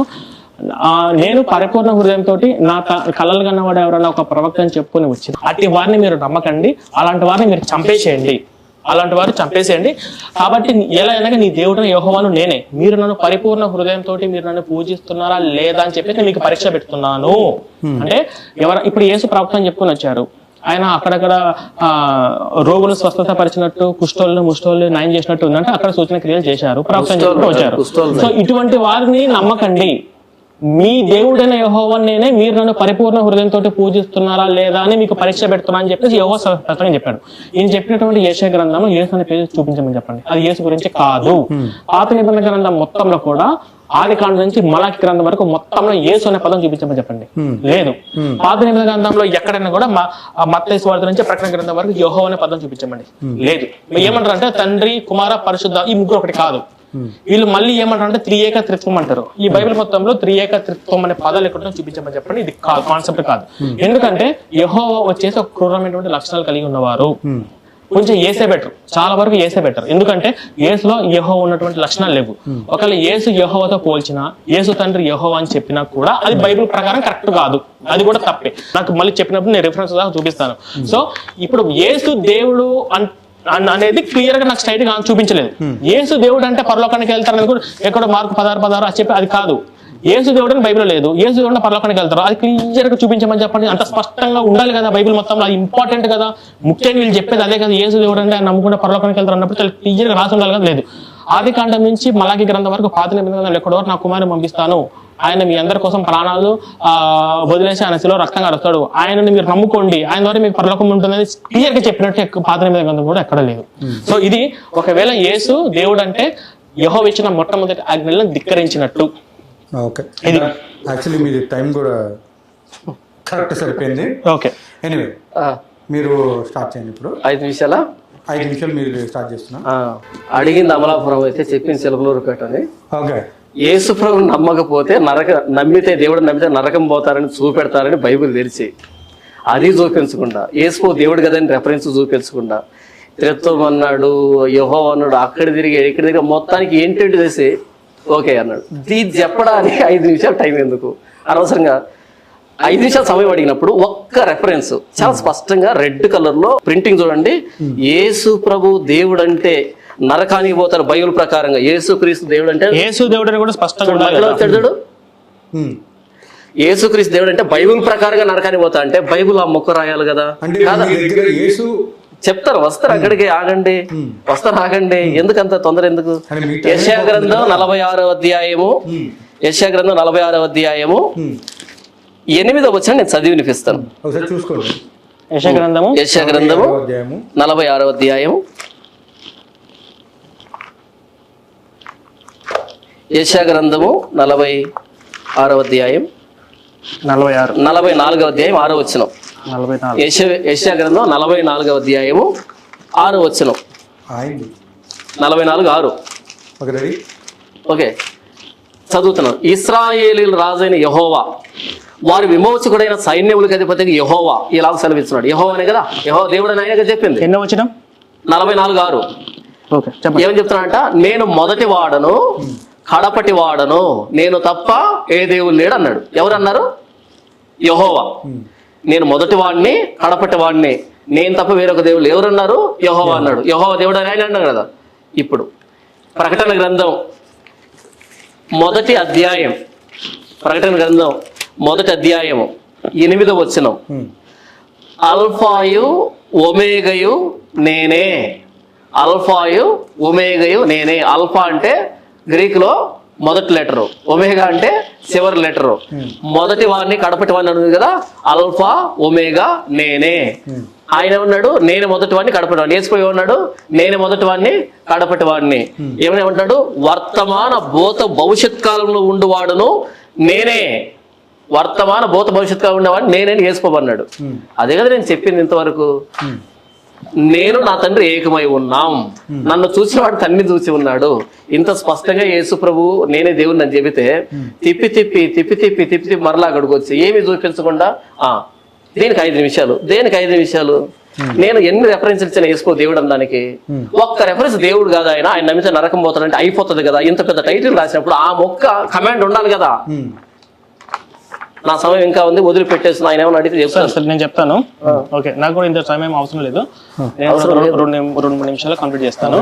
ఫస్ట్ జార్పల్ గారు ఏమన్నా ప్రశ్న ఏంటి చెప్తాను, మీరు అడిగిన సమాధానం చెప్తాను. నేను ప్రశ్న అడుగుతాను, మీరు సమాధానం చెప్పనివ్వండి. ఇప్పుడు నా టైం ఇచ్చినప్పుడు నేను మాట్లాడుతానండి. ప్రశ్న ఏంటి, సమాధానం ఏంటి? ఇప్పుడు ప్రశ్న ఏంటంటే అసలు ఇప్పుడు మీరు అనడానికి దేవుడి గురించి చర్చ. సో ఆ యేసు ప్రభు అనేది దేవుడు కాదు అనేది ఆయన చర్చ. సో దాన్ని కంటిన్యూగా ఆయన ఇప్పుడు మీరు మాట్లాడడానికి సరే కానీ మాట్లాడండి. Next okay, ready. యెషయా గ్రంథంలో 44వ అధ్యాయము 6వ వచనం కోట్ చేస్తూ జానపల్ గారు ఏమన్నారంటే, ఇజ్రాయెల్ రాజైన యెహోవా నేనే, మొదటి వాడిని కడపటి వాడిని అన్నారు. యెహోవా దేవుడు అని చెప్పి నేను అదే చెప్తున్నాను. యెహోవా దేవుడే కానీ యేసు దేవుడు కాదు. మళ్ళీ ప్రకటన గ్రంథాలు ఇంకోటి తీసుకొని వచ్చి దీని ప్రకారం కూడా మొదటి వరకు అంటే యేసు యెహోవా ఒకటేనా? అసలు యేసు చెప్పినంత తండ్రి ఎవరు? వాళ్ళిద్దరు ఒకటి కాదు. వాళ్ళిద్దరు ఎలా ఒకటి కాదు? ఎలా ఒకటి కాదంటే నేను ఏమని చెప్పిన ఇందాక పాత నిబంధన గ్రంథం ఆదికాండం నుంచి మలాకి గ్రంథం వరకు యేసు అనే పదం చూపించండి. కొత్త నిబంధన గ్రంథంలో మత్తయి నుంచి ప్రకటన గ్రంథం వరకు యేసు తండ్రి యెహోవా అన్నట్టు ఒక ఆధారం చూపించమని చెప్పాను. అది ఫస్ట్. దానికన్నా ఆన్సర్ చెప్పలేదు. కంప్లీట్ అవ్వనివ్వండి. కంప్లీట్ అయిపోయిన ఆయన చేసేయండి, ఆయన సమయం చేయండి. తర్వాత యెహోవా ఎలా కాడు? యెహోవా యేసు తండ్రి యెహోవా కానే కాదు, నో ఆప్షన్. ఎలాగంటే మీకు యోహాను సువార్త 5వ అధ్యాయం 37వ వచనంలో యేసు ఏమంటారంటే, మీరు ఏ కాలం మంది అయినారో ఆయన స్వరం మీరు వినలేదు, ఆయన మీరు చూడలేదని చెప్పారు. ఎవరన్నారు? యేసు అన్నారు. ఏ విధంగా యోహాను సువార్త 5వ అధ్యాయం 37వ వచనంలో ఏ కాలం మంది అయినను, ఏ కాలమైనా నా తండ్రి స్వరం మీరు వినలేదు అంటే చూడలేదు, ఎవరు కూడా ఈ భూమి మీద వాళ్ళు చూడలేదని, ఏ కాలంలో కూడా చూడలేదని. కానీ నిర్గమకాండంలో ఈయన చెప్తున్నటువంటి దేవుడు, బైబిల్ దేవుడు యెహోవా ఎవరైతే ఉన్నారో ఈయన 670 మంది ఇజ్రాయేల్ జనాలందరూ యెహోవాను చూసినట్టు ఉంది. మరి యెహోవాను చూసినట్టు ఉంది. అంటే ఈ యేసు చెప్తున్న తండ్రి యెహోవా కాదు, త్రిత్వము త్రియేక అంటే కాదా? త్రిత్వము త్రియేక కాన్సెప్ట్ యెహోవా, యేసు, పరిశుద్ధాత్మ ముగ్గురు ఒకటే కాదా? అసలు యేసు చెప్తున్న తండ్రి ఎవరు? నాకు అదే కావాలి. సో నా టైం అయిపోయిందండి. ఇంకోటి ఏంటంటే, ఒకటి అసలు యేసు దేవుడు అని క్లియర్ గా నాకు చెప్పలేదు. అసలు అది ఎక్కడ కూడా ఇంత క్లియర్ గా ఉంది కదా, ఎక్కడ ఉంది యేసు దేవుడు అని చెప్పి లేనేలేదు. సరే, ఇంకా నాకు దానికి ఆన్సర్ రాలేదు. అంతే. ఇచ్చిన టైంలో చెప్పింది ఏంటి, అడిగిన ప్రశ్న చెప్పాను కదా. చెప్పండి, రాదు కానీ నేను అడిగిన దానికి నేను సమాధానం చెప్తా విని. ఆయన ఏమన్నాడంటే, నాగేంద్ర గారు ఆయన ఏమన్నారంటే, యేసు అనే పేరు పాత నిబంధనలో లేదు అన్నాడు. అంతే కదా, యేసు అనే పేరు పాత నిబంధనలో లేదు, ఉంటే చూపించండి అన్నాడు. నేను చూపెడితే సరిపోతుంది కదా. ఒక్కసారి ఓపెన్ చేయి, మత్తయి సువార్త. నాకు తెలిసి నీ ఆత్రం తెలుసు కదా, వస్తా నాకు రాదు. ఇప్పుడు కొత్త నిబంధనలకు రెఫరెన్స్ చూపించి యేసు పేరేంటి అని ఇప్పుడు పాత నిబంధనలు చూపెడతాను. ఓకే, మత్తయి సువార్త 1వ అధ్యాయము 21వ వచనం. 21 కాదు, 23వ వచనం. 21, 22, 23 చదువుతాను. ఆమె ఒక కుమారుని కనును, తన ప్రజలను వారి పాపముల నుండి ఆయనే రక్షించును, కనుక ఆయనకు యేసు అని పేరు పెట్టుదురు. ఇదిగో కన్యక గర్భవతి కుమారుని కనును, ప్రభువును ఆయనకు ఇమ్మానుయేలుని పేరు పెట్టుదురు అని ప్రభు తన ప్రవక్త ద్వారా పలికిన మాట నెరవేరినట్లు ఇదంతా జరిగెను. ఇమ్మానుయేలుని పేరునకు భాషాంతరము దేవుడు మనకు తోడని అర్థము. యేసు పేరేంటంట? ఇమ్మానుయేలు. యేసు అనేది గ్రీకు పేరు. ఆ యేసుని హెబ్రీలో ఇమ్మానుయేలు అంటారు. ఏ నాగేంద్ర గారు? సింహం అంటే తెలుగు, లయన్ అంటే ఇంగ్లీష్. రెండు వేరు వేరు కాదు కదా, మరలా అది వేరు ఇది వేరు అన్నది కదా. యేసు అంటే గ్రీకు పేరు, ఈ యేసుని హెబ్రీలో ఏమంటారు? ఇమ్మానుయేలు అంటారు. కొత్త నిబంధన గ్రీకు భాషలో రాయబడింది కాబట్టి కొత్త నిబంధనలో యేసు యేసు యేసు అని ఉంటది. ఇప్పుడు హెబ్రీ భాషలో ఈ యేసు అనే పేరు ఏమని ఉండాలి? ఓకే, ఇమ్మానుయేలు ఉండాలి. తెలుగులో ఉన్నప్పుడు పూర్తి విన్నప్ప ఎందుకు చదవబడ్డా, నా సమయం ఉంది కదా. పాత నిబంధనలు ఏమని ఉండాలి? ఇప్పుడు అది యెషయా గ్రంథము 7వ అధ్యాయం 14 వచనం చూడండి. కాబట్టి ప్రభు తానే ఒక సూచన మీకు చూపును, ఆలకించుడి, కన్యక గర్భవతి కుమారుని కని అతనికి ఇమ్మానుయేలు అని పేరు పెట్టును. ఇమ్మానుయేలు అని పేరు పెట్టును. పాత నిబంధనలో యేసు పేరు ఉందా? ఉందా? ఆయన అడిగిన సమాధానం వచ్చిందా? ఇక్కడ ఇమ్మానుయేలు గురించి ఉంది, నేను అడిగిన యేసు గురించి చెప్తున్నాను.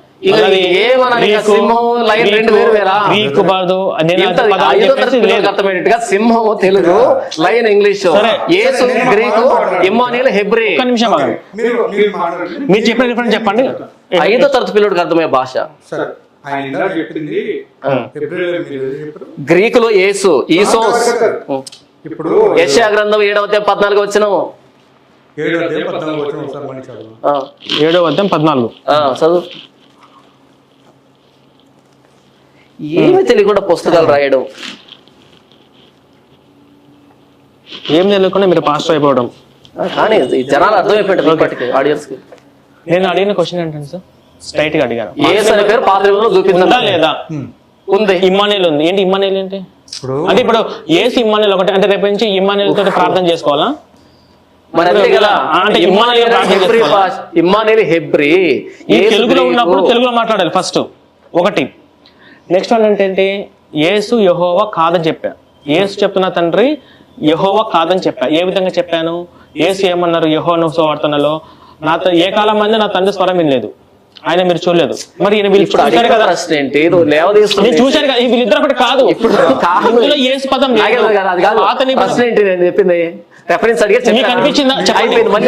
మీకు అనిపించిందా యేసు ఆ పేరు పెడతారు ఈ పేరు పెడతారు? అది కాదు. ఇది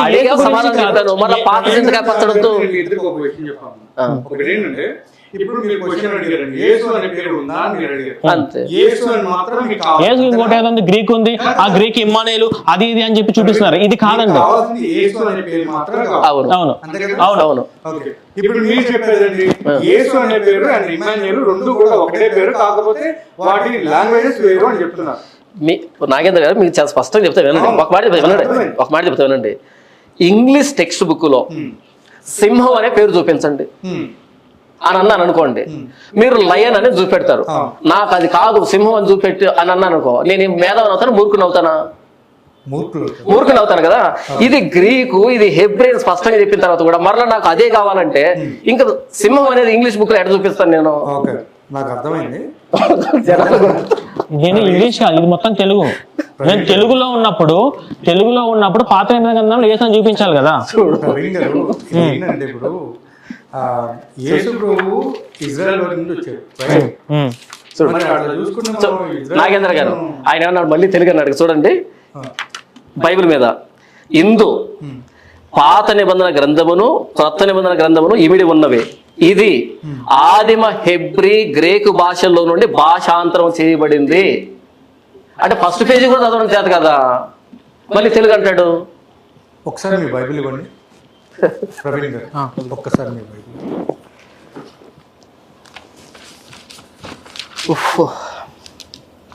ఓకే, ఇక్కడ ఆల్రెడీ ఇదిగో అది కూడా మెన్షన్ చేస్తుందండి ఆయన చెప్పిన విధంగా.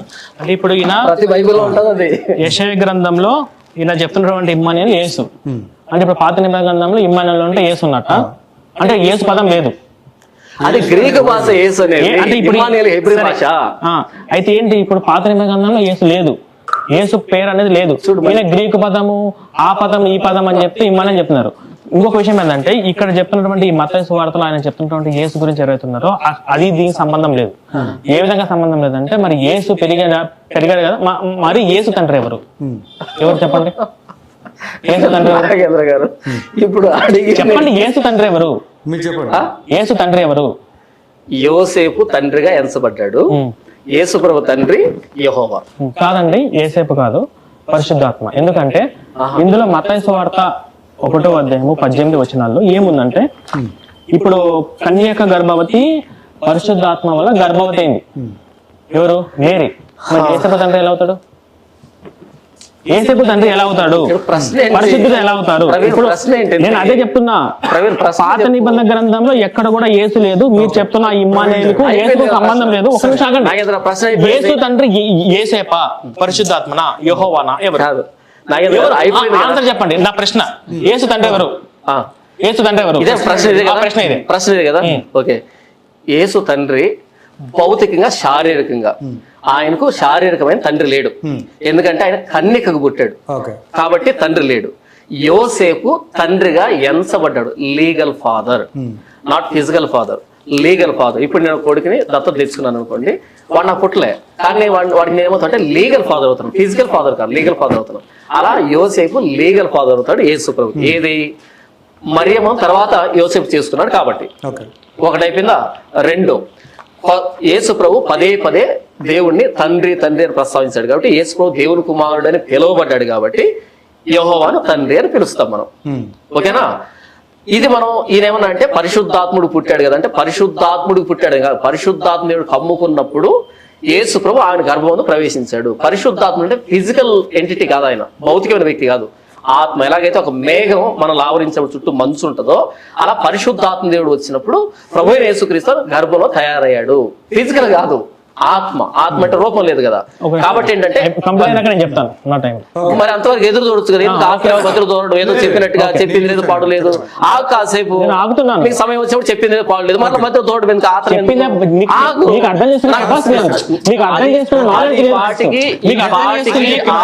అర్థమైపోయింది. ఈ పాటికి ఆడియన్స్ అర్థమైపోయింది. ఆడియన్స్ కి పాటికి అర్థమైపోయింది. చేసుకునే నాలెడ్జ్ లేదు ఫస్ట్. 100 సార్లు అన్నా సరే ఆడియన్స్ కి పాటికి ఎక్కింది. ప్రశ్న ఏం చెప్తున్నా అంటే నా తండ్రిని దేవుణ్ణి యేసుప్రభు అన్నాడు కాబట్టి దేవుని కుమారుడుగా ఆయన పిలువబడ్డాడు కాబట్టి మనం స్పిరిచువల్ సెన్స్ లో మాట్లాడితే యెహోవా ఆయన తండ్రి అంటాం. ఫిజికల్ గా మాట్లాడితే యోసేపు ఆయన లీగల్ ఫాదర్ అవుతాడు, ఫిజికల్ ఫాదర్ కాడు. అంతే. నేను చెప్తాను సార్. ఇప్పుడు నా టైం వచ్చింది. ఇప్పుడు భర్తను పెట్టుకొని యువత భర్త వాళ్ళతోటి కమ్ముకున్నది అది వచ్చిందంటే ఇది మేము భారతదేశ సంస్కృతి ప్రకారం ఇది కల్చర్ కాదు ఫస్ట్. ఎందుకంటే భారతదేశంలో పెళ్లి చేసుకున్న తర్వాత భర్తతోనే అవ్వాలి. ఇప్పుడు పరిశుద్ధాత్మ వల్ల కమ్ముకొని గర్భవతి అయిందంటే నేను తొందరగా చెప్పేస్తాను. నువ్వు చెప్పే సోదం ఇక్కడ సోదం అనకండి. చూడండి, నేను చాలా ప్రొఫెషనల్ గా ఈ డిబేట్ చూడండి, నేను చెప్తున్నా. ఇప్పుడు జనాలు చాలా మంది చూస్తున్నారు, ప్రొఫెషనల్ వేలే వెళ్ళాలనుకుంటున్నానండి నేను. మీరు ఓకే, అంటే భర్తను పెట్టుకొని ఇలా ఎవరితో భర్త వాళ్ళతో ప్రెగ్నెన్సీ చేయించుకుంది, ఇది మన దేశ సంస్కృతి కాదు. First point. సెకండ్ వన్ వచ్చేసి, ఇప్పుడు భర్త ఏసేపుని పెట్టుకొని పరిశుద్ధాత్మ వచ్చి కమ్ముకొని గర్భవతి అని చెప్పినప్పుడు మరి ఏసేపుకి ముందు చెప్పాలి కదా. ఇప్పుడు నేను నీ భార్యను ఉపయోగించుకొని యేసుని కంటున్నాను చెప్పి చెప్పాలి కదా. తర్వాత ఏమవుతుందంటే ఇందులో మీరు నోట్ చేసుకొని మీ సమయం మీకు ఎందుకు అంత ఆత్రత, నేను చెప్పాలి కదా. ఓకే, నోట్ చేసుకుని చెప్పి తర్వాత ఏమవుతుందంటే ఏసేపు ఏమంటారు అంటే రహస్యంగా మైరిని విడనాడాలని అనుకుంటారు. అది మీకు ఎక్కడ ఉంటుంది? 19వ వచనంలో ఉంటుంది. మత్తయి సువార్త 1:19 ఉంటుంది. ఆమె భర్త అయిన యేసేపు నీతిమంతుడు అయి ఉండి ఆమెను అవమానించడం రహస్యంగా ఆమెను విడనాడాలని ఉద్దేశించాడు. అంటే ఆమెను రహస్యంగా విడాలనుకున్నాడు అనుమానం వచ్చిన తర్వాత అంటే ఇప్పుడు భర్త యేసేపు వీర్యం భర్త అంటే ఇలా అంటున్నాను, భర్త యేసేపుతో ప్రెగ్నెన్సీ చేయించుకుంటే తప్పేంటి? ఈ కన్యక ఏంటి? మళ్ళీ ఈయన పరిశుద్ధ రక్తం ఎక్కడి నుంచి వచ్చింది? మేరీ నుంచి రక్తం వచ్చింది.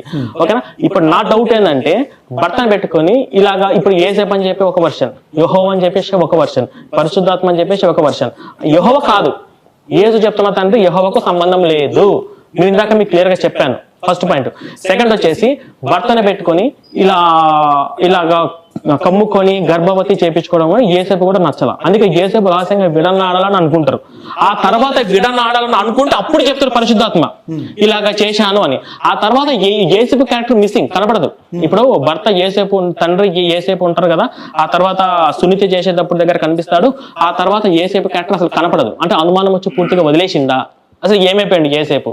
ఇప్పుడు శిలువ మరణం పొందేటప్పుడు కొడుకు చచ్చిపోతున్నా శిలువ వేస్తున్నా వాళ్ళ అమ్మ ఉన్నప్పుడు మరి ఈయన కూడా ఉండాలి కదా. ఈయన ఏమైపోయిండు? చనిపోయిందా? లేదు. ఎక్కడ పోయిండు? అంటే అనుమానం వచ్చి వదిలేసిందా? మాకు ఇది డౌట్ వస్తుంది. అంటే ఇక్కడ మిస్ అయింది కాబట్టి ఇది. కాబట్టి పరిశుద్ధుడు ఎట్లా అవుతాడు? పరిశుద్ధ రక్తం ఏంటి? ఈ పరిశుద్ధుడు ఏంటంటే భర్తను పెట్టుకుని ఎవరితోనో ప్రెగ్నెన్సీ చేయించుకుంటే పరిశుద్ధుడు అయిపోతాడా యేసు? ఇప్పుడు తండ్రి పేరు చెప్పమంటే శారీరకంగా ఒక కాన్సెప్ట్, భౌతికంగా ఒక కాన్సెప్ట్, దైవికంగా ఒక కాన్సెప్ట్. మరి ఇన్ని రకాల తండ్రులు ఉన్నప్పుడు మరి ఏమనాలి? అందుకే వాళ్ళు తాల్ముడు గ్రంథంలో చాలా స్పష్టంగా రాసుకున్నారు. అది వర్డ్ అందరికి అర్థమైపోయింటది. కాబట్టి ఇటువంటి క్యారెక్టర్లు లేని అంటే ఇటువంటి క్యారెక్టర్ లేని తండ్రి పేరు కూడా ఒకటి లేని వాళ్ళని మేము ఆదర్శంగా మేము తీసుకోం, మేము ఇన్స్పిరేషన్ గా మేము తీసుకోం. పోనీ వాళ్ళలో ఎవరో ఒకరు ఉన్నారు, భర్తను పెట్టుకొని ఎవరితోనో పరిశుద్ధాత్మతో చేపించుకుంటే మరి వాళ్ళ ఫ్యామిలీస్ వాళ్ళు యాక్సెప్ట్ చేస్తారా? చేయరు కదా. కాబట్టి ఇటువంటి క్యారెక్టర్ ఇటువంటి మేము యాక్సెప్ట్ చేయం. ఇది నా ఆన్సర్. ఇప్పుడు నేను మిమ్మల్ని ఒక ప్రశ్న అడుగుతాను, మీరు నాకు చెప్పాలి. ఆయన చెప్పిన మొత్తం అంతా మీరు విన్నారు. అందులో నుంచి దేనికి సమాధానం చెప్పాలో మీరు అడిగితే అంటే నేను ఏరుకోవడం నాకు కష్టం అయిపోతుంది. నేను ప్రశ్న అడుగుంటే ప్రసంగం చేస్తాను, నాకు కష్టం అయిపోతుంది. కాకపోతే అన్నిటిని కూడా ఒకే క్వశ్చన్ నేను చెప్తాను. ఓకే, అదేంటంటే నెంబర్ 1 వచ్చేసి యేసు ప్రభు పుట్టుక అనేది కరెక్ట్ వేలో కాదు. అంటే ఎట్ట కరెక్ట్ వేలో అంటే మామూలుగా అంటే ఇప్పుడు భారతీయ సంస్కృతి ప్రకారం భర్తతోనే జరగాలి, కానీ ఇక్కడ మేఘం కమ్ముకున్నట్టు ఆత్మ కమ్ముకోవడం అది కరెక్ట్ వే కాదు. ఓకే, అండ్ దాని తర్వాత యేసు ప్రభు అనే పర్సన్ కి ఒక తండ్రి అంటూ క్లియర్ గా ఎవరు లేరు మెన్షన్ చేయాలి. ఓకే, అండ్ యేసు ప్రభు చనిపోయేటప్పుడు కూడా భర్త అనే పర్సన్ ఉండాలి పక్కన, అంటే తండ్రి అనే పర్సన్. కానీ ఆయన లేరు, కానీ మేరీ అనేవాడు మాత్రం ఉన్నారు. ఓకే, మరి ఆ టైంలో ఉన్నారా చచ్చిపోయాడు కూడా అందరూ మెన్షన్ చేయలేదు. మీరు కూడా ప్రసంగం చేస్తున్నారు. ఒక్క ప్రశ్న అడగండి, మీరు ప్రసంగం. ఎగ్జాక్ట్లీ ప్రశ్న ఎవరికన్నా ప్రసంగం ఇప్పుడు ఒకటి భారతదేశ సంప్రదాయ ప్రకారం ఓకే భర్తతో కాకుండా చేసేవాళ్ళు నేను అంగీకరించు అన్నారు కదా. ఓకే, భారతదేశం అని పేరు ప్రస్తావించాడు కాబట్టి కొన్ని ఆనిముత్యాలు వదిలేస్తారు. ఓకే, ఒకటి భారతదేశ సంప్రదాయ ప్రకారం భర్తను పెట్టుకొని సూర్యుడితో కనొచ్చా, అగ్నిదేవుడితో కనొచ్చా, పాయసూతిని కనొచ్చా, పైన ఎవరో శృంగారం చేసుకుంటుంటే ఆ రేతస్సు పడితే దాన్ని తాగి కనొచ్చా, అంటే కొండల్లో నెయ్యి పోస్తే కొండలో నుంచి పుడతారా? అంటే భారతదేశ సంప్రదాయ ప్రకారం అంటే ఈ సముద్రం మీద రేతస్సు విడిస్తే దాన్ని చేప చేప కడుపులో బిడ్డ పుడితే ఆ బిడ్డను పెంచుకోవచ్చా? ఆయన అన్నారు కాబట్టి భారతీయ సంప్రదాయం అని. ఎందుకంటే బైబిల్లో ఉన్న ఈ ఇంత అద్భుతం బృహత్తరమైన విషయాన్ని ఇలా పోల్చాడు కాబట్టి తండ్రి ఎవరో తెలియకపోవడం అద్భుతం. ఆగు మధ్యలో రాకు, ఆత్రం వద్దు. 4 తండ్రులు ఉండడం అద్భుతం. ఓకే, అద్భుతంగా ఉంది, అద్భుతం. అది విషయం. వీర్యం అనేది ఆయన ప్రస్తావించాడు కాబట్టి అంటున్నా.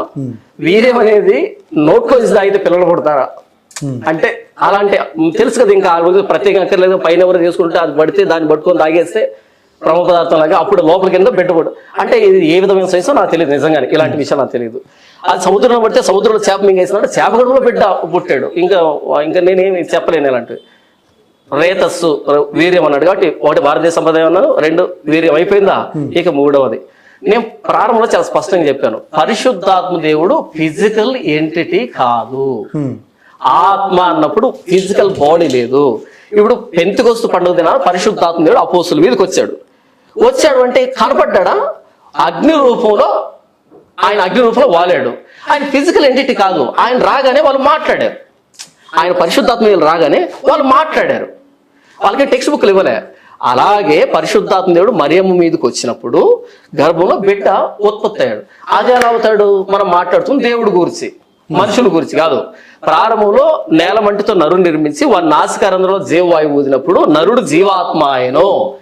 అలా మట్టిని మనిషిగా చేసినటువంటి దేవునికి మరియమ్మ గర్భంలో ఆల్రెడీ మనిషి ఉన్నటువంటి ఆ గర్భంలో యేసును సృష్టించడం పెద్ద విశేషమా? దీన్ని మిరాకులస్ బర్త్ అంటారు. ఇంతసేపు ప్రవీణ్ గారు మాట్లాడింది ఏంటి? ఫిజికల్ బర్త్, న్యాచురల్ బర్త్ గురించి మాట్లాడు. న్యాచురల్ బర్త్ లో భార్య భర్త ఉంటారు. మిరాకులస్ బర్త్ లో భార్య భర్త ఉంటే మిరాకుల్ ఎందుకు అవుతుంది? ఆత్మ అన్నప్పుడు ఫిజికల్ ఎంటిటీ కాదు. ఎవరు పడితే వాళ్ళతో బిడ్డను కంటే ఎవరు పడితే వాళ్ళతో కాదు. దేవుడు బిడ్డను పుట్టించాడు కడుపులో. అది విషయం. అబ్రహాంకి 90 సంవత్సరాలు ఉన్నప్పుడు, అబ్రహాంకి 100 సంవత్సరాలు ఉన్నప్పుడు, షార్మకి 90 సంవత్సరాలు ఉన్నప్పుడు బిడ్డను పుట్టించాడు. మిరాకులస్ బర్త్ అది న్యాచురల్ బర్త్ కాదు. ఆ వయసులో బిడ్డలు పుట్టరు. 40 సంవత్సరాలకి స్త్రీకి గర్భం ఉడుగుతుంది, మెనోపాజ్ వచ్చేస్తాం, మళ్ళీ బిడ్డలు పుట్టరు 40 సంవత్సరాల తర్వాత.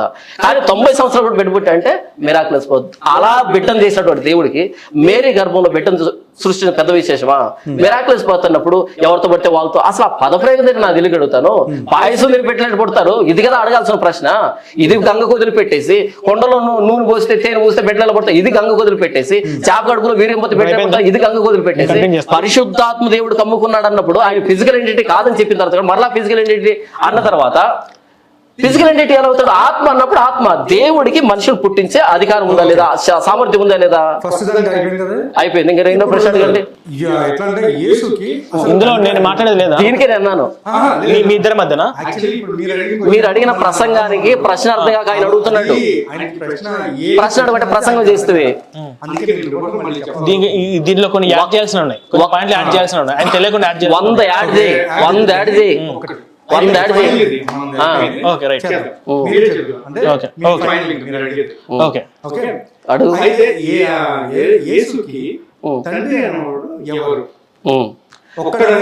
సమాధానం చెప్తా నాగేంద్ర అన్న, వినండి. సమాధానం చెప్తా వినండి నాగేంద్ర అన్న.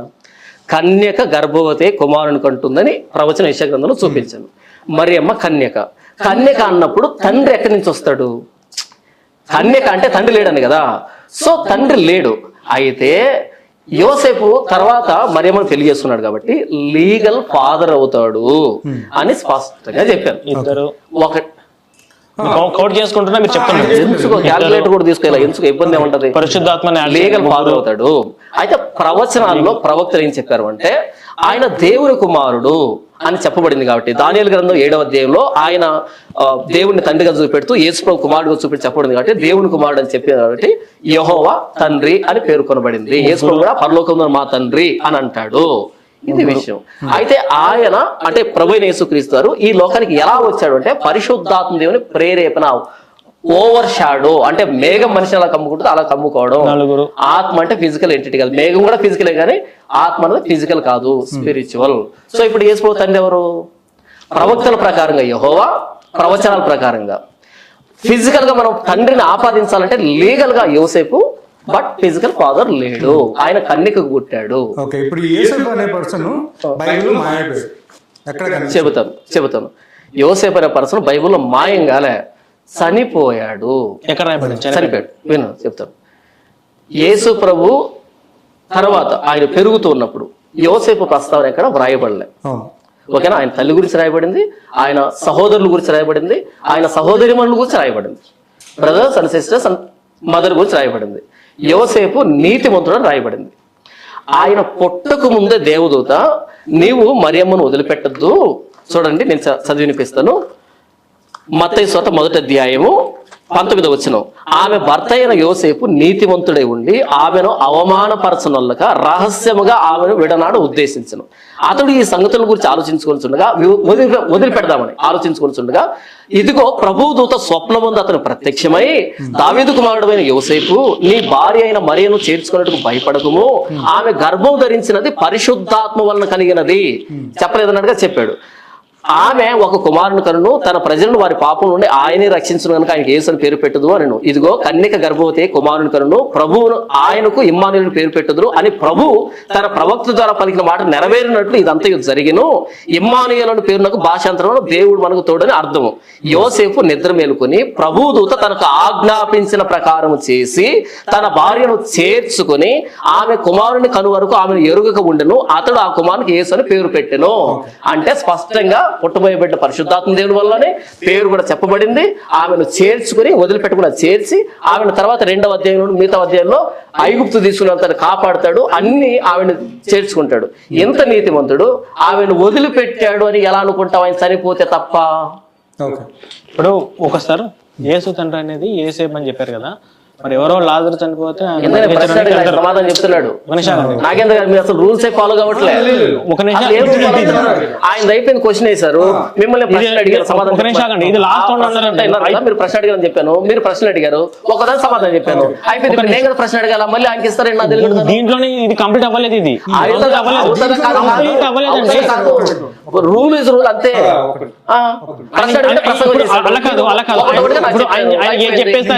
ఇప్పుడు ఆయన ఏది చెప్పేది అది నిజమైపోతే ఇప్పుడు నేను అడగాల ప్రశ్న అది కాదు.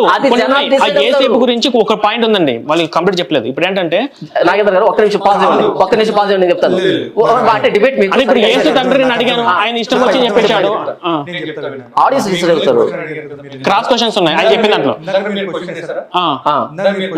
నాకు ఆన్సర్ రాలేదు. అది రాకుంటే ఆడియన్స్ డిసైడ్ అవుతారు. అది క్రాస్ క్వశ్చన్స్ ఉన్నాయి. ప్రవీణ్ గారు మీరు క్లియర్ గా మళ్ళీ అర్థం చేసుకోవాలి. మీరు క్వశ్చన్ వేసారు ఇందాక, వేసినప్పుడు ఆయనకు అర్థం కాలేదని నన్ను అడిగారు, నేను అది రివర్స్ నేను అడిగాను, దానికి ఆయన ఆన్సర్ చెప్పారు. ఇప్పుడు ఆయన మిమ్మల్ని క్వశ్చన్ వేస్తారు. అది క్వశ్చన్ అయిన తర్వాత అప్పుడు మీరు నేనేమంటున్నా అంటే ఒక క్వశ్చన్ అడిగేసి ఏమనొద్దు, నువ్వు ప్రశ్న అడగాలి. ఇప్పుడు నువ్వేమనొద్దు. ఆయన అడిగేసిన తర్వాత ఎండింగ్ లో నేను చెప్పేస్తాను, అయిపోయింది. ఇప్పుడు మళ్ళీ నేను నెక్స్ట్ చెప్పేది లాస్ట్, కంప్లీట్ లాస్ట్. ఇప్పుడు అతను క్వశ్చన్ అడుగుతారు, final question, last and final question. Okay, ఈ లాస్ట్ అండ్ ఫైనల్ క్వశ్చన్ అయిపోయింది. కంక్లూజన్ రౌండ్ 5 minutes అంతే కదా. తర్వాత మీరు 2 minutes మాట్లాడి వదిలిపెట్టేసి కదా. ఓకే ఓకే, కంక్లూజన్ ఏమంటారు? ఇంతవరకు ఆడియన్స్ విన్నారు కదా, ప్రవీణ్ గారి మధ్య నా మధ్య జరిగినటువంటి ఆ వాదోపవాదాలు విన్నారు. ఈ పుస్తకం ఓ క్రైస్తవుడ మేలుకునేటువంటి ఈ పుస్తకం చెర్రీ పికింగ్ అనే ఒక పదం ఉంది ఇంగ్లీష్లో. చెర్రీ పికింగ్ అంటే అర్థం ఏంటంటే మనకు కావాల్సిన దాన్ని అలా తీసుకోవడం, లేదా సెలెక్టివ్ సైట్ రీడింగ్. మనకు కావాల్సిన దాన్ని అలా తీసుకోవడం. మనం చిన్నప్పుడు చదువుకొని ఉంటాం, ఒక జోక్ చదువుకొని ఉంటాం, రామునితో కపివరుండిట్లనియే అనేటువంటి దాన్ని కామెడీగా ఎక్కడ మనం గ్యాప్ ఇవ్వాలో తెలియకపోతే రామునితో గ్యాప్ ఇచ్చి కపివరుండు అంటే బాగుంటది. అటు కాకుండా రామునితో దగ్గర గ్యాప్ ఇవ్వకుండా ఉంటే రామునితో ఒక పెవరుండిట్లనియే అని వస్తుంది. కాబట్టి ఎక్కడ గ్యాప్ ఇవ్వాలని తెలిసి మాట్లాడితే సందర్భ సహితంగా ఉంటది. రామునికి తోకలేదు కదా, ఉండేది ఆంజనేయులకి. కాబట్టి గ్యాప్ మిస్ చేసినా సరే సందర్భం అంతా అల్లకల్లోలం అయిపోతుంది. అదేంటి రాముడి తోక ఎక్కడి నుంచి వచ్చింది అని. కాబట్టి సందర్భ సహితంగా ఒక గ్రంథాన్ని చదవాలి. ఈ బైబిల్లో ఉన్నటువంటి ప్రతి వాక్యానికి ఒక నేపథ్యం, బ్యాక్గ్రౌండ్ ఉంటుంది. ఈ బ్యాక్గ్రౌండ్ నుంచి ఒకదాన్ని ఇలా బయటకు తీసినప్పుడు అపార్థానికి గురవుతుంది. ఒక సందర్భాన్ని చదివేటప్పుడు చెర్రీ పికింగ్ లాగా ఇలా నాకు కావాలి ఇంతవరకు తీసుకుంటాను, దీన్ని స్కిప్ చేస్తానంటే కుదరదు. ప్రతిదీ అపార్థం అయిపోతుంది. అలా కాదు చదవాల్సింది. ఒక కాంటెక్స్ట్ బేస్డ్ గా, సందర్భ సహితంగా ఈ సందర్భం ఏంటి అని చదివితే ఇది పరిశుద్ధ గ్రంథం, దైవ గ్రంథం. ఇది తప్ప ఇంకో పరిశుద్ధ గ్రంథం, దైవ గ్రంథం ఈ ప్రపంచంలో లేదు. సందర్భ సహితంగా దీన్ని చదవాలి. సందర్భాన్ని పక్కన పెట్టి చదివితే చాలా కష్టంగా ఉంటది. ఈ క్రైస్తవుడు మేలుకునేటువంటి ఈ పుస్తకం సందర్భానికి అసలు ఆస్కారమే లేకుండా ఎక్కడ బుద్ధి పుడితే అక్కడ తీసుకొని వ్రాసి అంటే ప్రవీణ్ కూడా రాసింది కాదు ఇది. ఇంతకంటే ముందు హేతువాదులు నాస్తికులు కొంతమంది పుస్తకాలు రాశారు బైబిల్ మీద. వాళ్ళు ఆ బైబిల్ కొన్ని తీసుకొని, కరుణాకర్ గారు రాశారు, ఆయన పుస్తకాలు కొన్ని తీసుకొని అవి ఎత్తి ఇక్కడ రాసుకొని ఇది నేనే రాశానని చెప్పి తిరుగుతూ అలా గూగుల్ పే, ఫోన్ పే పెట్టి దానికోసమని ఈ వ్యక్తి ఇలాంటి ప్రచారం చేస్తున్నాడు, విష ప్రచారం చేస్తున్నాడు. హైందవుల దగ్గర నుంచి ఫండ్స్ రాబట్టడానికి, హైందవులు క్రైస్తవుల మధ్య విభేదాన్ని సృష్టించడానికి. ఇంతవరకు మీరు అన్నటువంటి ఈ డిబేట్ లో ప్రతి వచ్చినాన్ని సందర్భ సహితంగా నేను వివరించాను. ప్రవీణ్ అడిగిన ప్రతి ప్రశ్నకి నేను సమాధానం చెప్పాను. నేను అడిగిన ప్రతి ప్రశ్నకి సమాధానం చెప్పకుండా ప్రతిదానికి ఊకదంపుడు చెప్పిన దాన్ని చెప్పి పాత చింతకాయ పత్రం మీద కొత్త కొత్తిమీర తల్లి ఇది కొత్త కూర అంటూ వచ్చేటప్పుడు ప్రతి రౌండ్ లో దేనికి సమాధానం చెప్పలేదు. డైరెక్ట్ గా ఆ వ్యక్తి అడిగిన దానికి డైరెక్ట్ గా రెఫరెన్స్ చూపించాను. కానీ ఆ వ్యక్తి రాసినటువంటి ఇంత పెద్ద టైటిల్స్ కి డైరెక్ట్ రెఫరెన్స్ ఒక్కటి కూడా నాకు చూపించలేదు. కాబట్టి ఓ క్రైస్తవుడా మేలుకో కాదు దీని మీద ఉండాల్సింది. ఓ ప్రవీణ్ మేలుకో అనే పుస్తకం రాసి ఇక్కడ ఉన్న దానికి నేను చెప్పినట్టు డిబేట్ లో చెప్పిన ప్రతి పాయింట్ రాసి ఈ పుస్తకాన్ని ఆయనకే ఇచ్చేయాలి. ఓ ప్రవీణ్ మేలుకో. క్రైస్తవులు మేలుకోవాల్సిన అక్కర్లేదు. క్రైస్తవులు అసలు ఈ పుస్తకాన్ని ఎవడు పట్టించుకోకుండా వదిలిపెట్టేశాడంటే ఎవడు అంత నిద్రపోతే ఇవ్వలేడు. ఇందులో మేము 1021 పేజీలు మీరు గమనించారు కదా. నేను ఫిలిప్పీ పత్రిక అంటే పేజ్ అడిగాడు. 1021 పేజీల మీద ఇప్పుడు ఒక రెఫరెన్స్ చెప్పు తక్కువ తీసేస్తారు. ఎందుకంటే ఇది నా పుస్తకం, నాకు తెలుసు దీని గురించి అవగాహన ఉంది, కమాండ్ ఉంది నాకు. కానీ ఫిలిప్పీ పత్రిక అంటే ఒకటి ఇండెక్స్ లో చూసుకుంటున్నాడు, ఇలా ఇండెక్స్ లో చూసుకుంటున్నాడు, ఇంకొకటి పేజీ నెంబర్ అడిగాడు. ఇంకా అర్థమైందా మీకు? హైందవ సమాజం మీకు అర్థమైందా? బైబిల్ పట్ల ఏమాత్రం అవగాహన ఉంది ఈ వ్యక్తికి? లేదు. లేకుండా పుస్తకం రాశాడు. కేవలం ఏదో బూచిగా చూపించి గూగుల్ పే, ఫోన్ పే పెట్టుకొని అలా ఫండ్స్ రైజ్ చేసి బ్రతకడానికి మాత్రమే, జీవనోపాధిగా మాత్రమే ఈ పుస్తకాన్ని రాశాడు. అలా తాను సోషల్ మీడియాలో తిరుగుతున్నాడు తప్ప ఈ పుస్తకంలో ఏ సమాచారం లేదు, సందర్భ సహితంగా లేదు, చెర్రీ పికింగ్ లాగా, సెలెక్టివ్ సైట్ రీడింగ్ లాగా ఉంది, అంతే తప్ప అంతకుమించి ఈ పుస్తకంలో ఏమీ లేదు. ఇందులో ఉన్నదంతా డొల్లా. మీరు నిజంగా బైబిల్ అర్థం చేసుకోవాలంటే Jesus Christ the only solution అనే నా మెయిన్ ఛానల్ ఉంది. వుల్వ్స్ ఇన్ షీప్స్ క్లోతింగ్ అనేటువంటి క్రైస్తవులు జరుగుతున్నటువంటి దుర్మార్గంలో ఏమైనా ఉంటే వాటిని ఎండగట్టేటువంటి ఛానల్ రెండో ఛానల్ ఉంది. వాకింగ్ కావాలంటే, బైబిల్ కావాలంటే Jesus Christ the only solution ఛానల్కి రండి, మీకు వాకింగ్ తెలుస్తుంది, బైబిల్ అంటే అర్థం ఏంటో తెలుస్తుంది.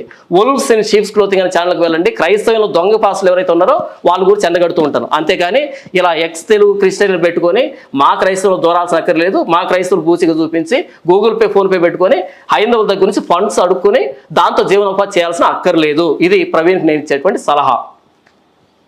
నాగేంద్ర గారు, చివరిగా మీకు నేనేం చెప్తున్నా అంటే, ఇంత మంచి అద్భుతమైన డిబేట్ని మీరు ఏర్పాటు చేసి సమాజానికి ఈ పుస్తకంలో డొల్లతనం ఉందని మీరు తెలియజేసినందుకు నిజంగా మనస్ఫూర్తిగా ఐరా మీడియా నాగేంద్ర గారు మిమ్మల్ని నేను నిజంగా అభినందిస్తున్నాను. ఇంతవరకు నాతో చాలామంది డిబేట్ చేశారు, అంటే ఇంటర్వ్యూ చేశారు, కానీ ఇంత సబ్జెక్ట్ని బయటకు తీసుకొచ్చేటట్టుగా, సమాజంలో విద్వేషాన్ని ఇలా పటాపంచలు చేసేటట్టుగా మీరు మాత్రం ప్రయత్నం చేశారు. నిజంగా నేను హృదయపూర్వకంగా మీకు ప్రశంసలు తెలియజేస్తున్నాను, అభినందనలు తెలియజేస్తున్నాను. థ్యాంక్ యూ నాగేంద్ర గారు, థ్యాంక్ యూ వెరీ మచ్. అదండి. సో ఇప్పటివరకు మీకు డిబేట్ చూసినాక మీకు చాలా విషయాలు అర్థమై ఉంటుంది. ఫస్ట్ వచ్చేసిందంటే ఒక ఎక్స్క్రిప్షన్ బుక్లెట్ గురించి మాట్లాడారు. అంతకంటే ముందు 2-3 పాయింట్లు ఇలా యేసు తండ్రులు నలుగురు కదా, ప్రవర్తన వచ్చింది, భౌతికంగా వచ్చిందని చెప్పేసి ఇలా రకరకాలుగా అన్నారు. సో అటువంటి వాటిని మా హిందూ సమాజం అయితే ఫస్ట్ యాక్సెప్ట్ చేయదు. అదే ముందు భారతదేశం యాక్సెప్ట్ చేయదు. సో వాళ్ళు యాక్సెప్ట్ చేస్తారో మరి వాళ్ళ ఇష్టం, మాకు తెలియదు. తర్వాత వచ్చేసి ఒక ఎక్స్క్రిప్షన్ బుక్లెట్ ఓ క్రైస్తవుల మీద ఎందుకు రాశాను అంటే, ఇది కేవలము క్రైస్తవులు ఎవరైతే ఉన్నారో వాళ్ళ బైబిల్ గురించి పూర్తిగా తెలియక చర్చకి వెళ్తున్నారు. చాలా మంది కూర్చోబెట్టి ఎక్స్ప్లెయిన్ చేస్తే బయటకు వచ్చే వాళ్ళు చాలా మంది ఉంటారు. ఇది హిందువుల మధ్య, క్రైస్తవుల మధ్య గొడవలు పెట్టనీకి అని చెప్పేసి అన్నారు. ఇది కాదండి. ఎవరైతే పాస్టర్లను దారి మత ప్రచారానికి వెళ్తే కొడుతున్నారో అలా కొట్టకుండా వాళ్ళు కూర్చోబెట్టి బైబిల్ని ప్రశ్నించడానికి నేను బుక్లెట్ ప్రిపేర్ చేశాను ఫస్ట్. అంటే హిందువులందరికీ తెలియదు. ఇప్పుడు ఇంత పెద్దది మొత్తం చదివి అర్థం చేసుకోవాలంటే దానికి వేరే సమయం, కాబట్టి ఇది నేను రాయడం జరిగింది. ఇందులో నేను వాళ్ళ దగ్గర చూసి కాపీ కొట్టాను, వీళ్ళ దగ్గర చూసి కాపీ కొట్టాను, మరి ఎక్కడ చూసి కాపీ కొట్టానో ఆ పుస్తకాలను పక్కన పెట్టి ఒకసారి చెక్ చేయండి. సో వాళ్ళకి అర్థమైపోతుంది. తర్వాత వచ్చేసి యేసు దేవుడు అని చూపించండి అని చెప్తే ఆయన చెప్పిన 4 రిఫరెన్స్లు ఎక్కడ కూడా యేసు దేవుడు అని చెప్పి స్ట్రైట్గా లేదు. పాత నిబంధన గ్రంథంలో యేసుని చూపించామంటే ఎక్కడ ఏదో ఇమ్మానుయేల్ తీసుకొచ్చి, ఇది ఇమ్మానుయేల్ గ్రీక్ వర్డ్, ఇది గ్రీకు లేదు అని చెప్తే అది అంటే పాత నిబంధన గ్రంథంలో యేసు లేదు. కొత్త నిబంధన గ్రంథంలో యెహోవా అనే పేరు లేదు. ఈ యేసు యెహోవా ఇద్దరు ఒకటి కాదు. దానికి స్పష్టమైనటువంటి ఆధారాలు మీరు అందరి పుస్తకాన్ని తెప్పించుకుంటే మీకు అర్థమవుతుంది. ఈ బుక్ రేట్ కాస్ట్ కేవలం 12 రూపాయలు మాత్రమే. ఈ 12 రూపాయలు మీ ఇంటికి వస్తుంది. ఒకసారి మొత్తము బైబిల్ 2 పక్కన పెట్టుకొని చదవండి. ఇది బైబిల్ మాత్రమే ఉన్నటువంటి విషయాలు మాత్రమే కాదు, ఇవి అజ్ఞానంగా ఏవైతే ఉన్నాయో, బైబిల్ లేనివి ఎలా అయితే ప్రచారం చేస్తున్నారో వాటికి సంబంధించింది మాత్రమే కాకుండా, ఈ యేసు రెండో రాకడ లేదు అనే కాన్సెప్ట్ మాత్రమే కాకుండా, పాస్టర్లు చర్చిలలో ఎలా భయపెడతారు, పాస్టర్ల యొక్క మైండ్ సెట్ ఎట్లా ఉంటుంది, ఈ పాస్టర్లు చేయబట్టి యేసు ఆత్మ ఎలా బాధపడుతుంది అనే అంశాలు కూడా ఇందులో రాయబడి ఉంటుంది. తర్వాత వచ్చేసి నేను ఫండ్స్ కలెక్షన్ చేస్తున్నాను అని చెప్పేసి రకరకాలు అంటున్నారు. మరి నేను ఎంత ఫండ్స్ కలెక్ట్ చేశారో నా పరిస్థితి ఏంటో చాలా మందికి మీలో తెలుసు, నన్ను చాలా మంది డైరెక్ట్ వచ్చి కలిశారు కాబట్టి తెలుసు. ఇంకొక విషయం ఏంటంటే నేను ఇది యూట్యూబ్ ద్వారా ఇంకొక విధంగా డబ్బులు సంపాదించుకోవాలనుకుంటే నేను చాలా రకాల మార్గాలు ఉన్నాయి. ఫస్ట్ ఏంటి, రకరకాల యూట్యూబ్ ఛానల్స్ పెట్టుకున్నా నేను మంచిగా డబ్బులు సంపాదించుకున్నాను. కానీ నేను ఇట్లాంటి ఈ వయసులో ఇన్ని రకాల కేసులు ఎదుర్కొంటూ ఇన్ని రకాల మీటింగ్లు పిలుస్తూ నేను వెళ్ళను. చాలా చోట్ల చాలా గ్రామాలలో స్కూల్లో కాలేజీలో చైర్మన్లు పెద్ద పెద్ద వాళ్ళందరూ కూడా మా స్కూల్కి రండి, మా కాలేజీకి రండి, మీ యొక్క టైం ఇవ్వండి అని చెప్పి నా డేట్ కోసము నా టైమింగ్స్ కోసం మా టీం ఉన్న వాళ్ళందరూ కూడా కన్సల్ట్ అవుతున్నారంటే వాళ్ళందరికీ నా భావజాలం తెలుసు, నా ఐడియా తెలుసు, నేను ఇచ్చే స్పీచ్ ఎంత పవర్ఫుల్ తెలుసు, పిల్లలందరూ పుస్తకాలు చదివిన తర్వాత వాళ్ళలో వచ్చిన మార్పుని తెలుసు. ఇది నిజంగా బైబిల్లో లేవనుకుంటే ఇది క్రైస్తవ చింపి వదిలిపడేస్తారు. నేను జాన్ పాల్ గారు చింపాల్సిన అవసరం లేదు. నేను రాసిన తప్పు అనుకుంటే నిజమేదో సత్యమేదో తెలుసుకోండి. ఇది ఓ ప్రవీణ్ కుమార్ మేలుకు కాదు, క్రైస్తవులారు నా సమాజం, నా క్రైస్తవం. ఎందుకంటే నేను 28 ఏళ్ళు నా క్రైస్తవ సమాజంలో ఉండి వచ్చినా కాబట్టి వాళ్ళెవరికి బైబిల్ తెలియదు పూర్తిగా. పాస్టర్లు చెప్పే 4 మాటలు నమ్మి అదే బైబిల్ అనుకుంటారు. కానీ బైబిల్ అంటే ఏంటో తెలుసుకోవడం చెప్పాను. ప్రపంచంలో ఏ గ్రంథం లేదండి బైబిల్ మించే గ్రంథం అని చెప్పేసి అన్నారు. ఇది ఫస్ట్ రాజ్యాంగ విరుద్ధం. ఎందుకంటే ఇక్కడ అన్ని రకాల గ్రంథాలు అన్ని రకాల మతాలను గౌరవించాలి, ఇక్కడ గౌరవించినట్టు లేదు.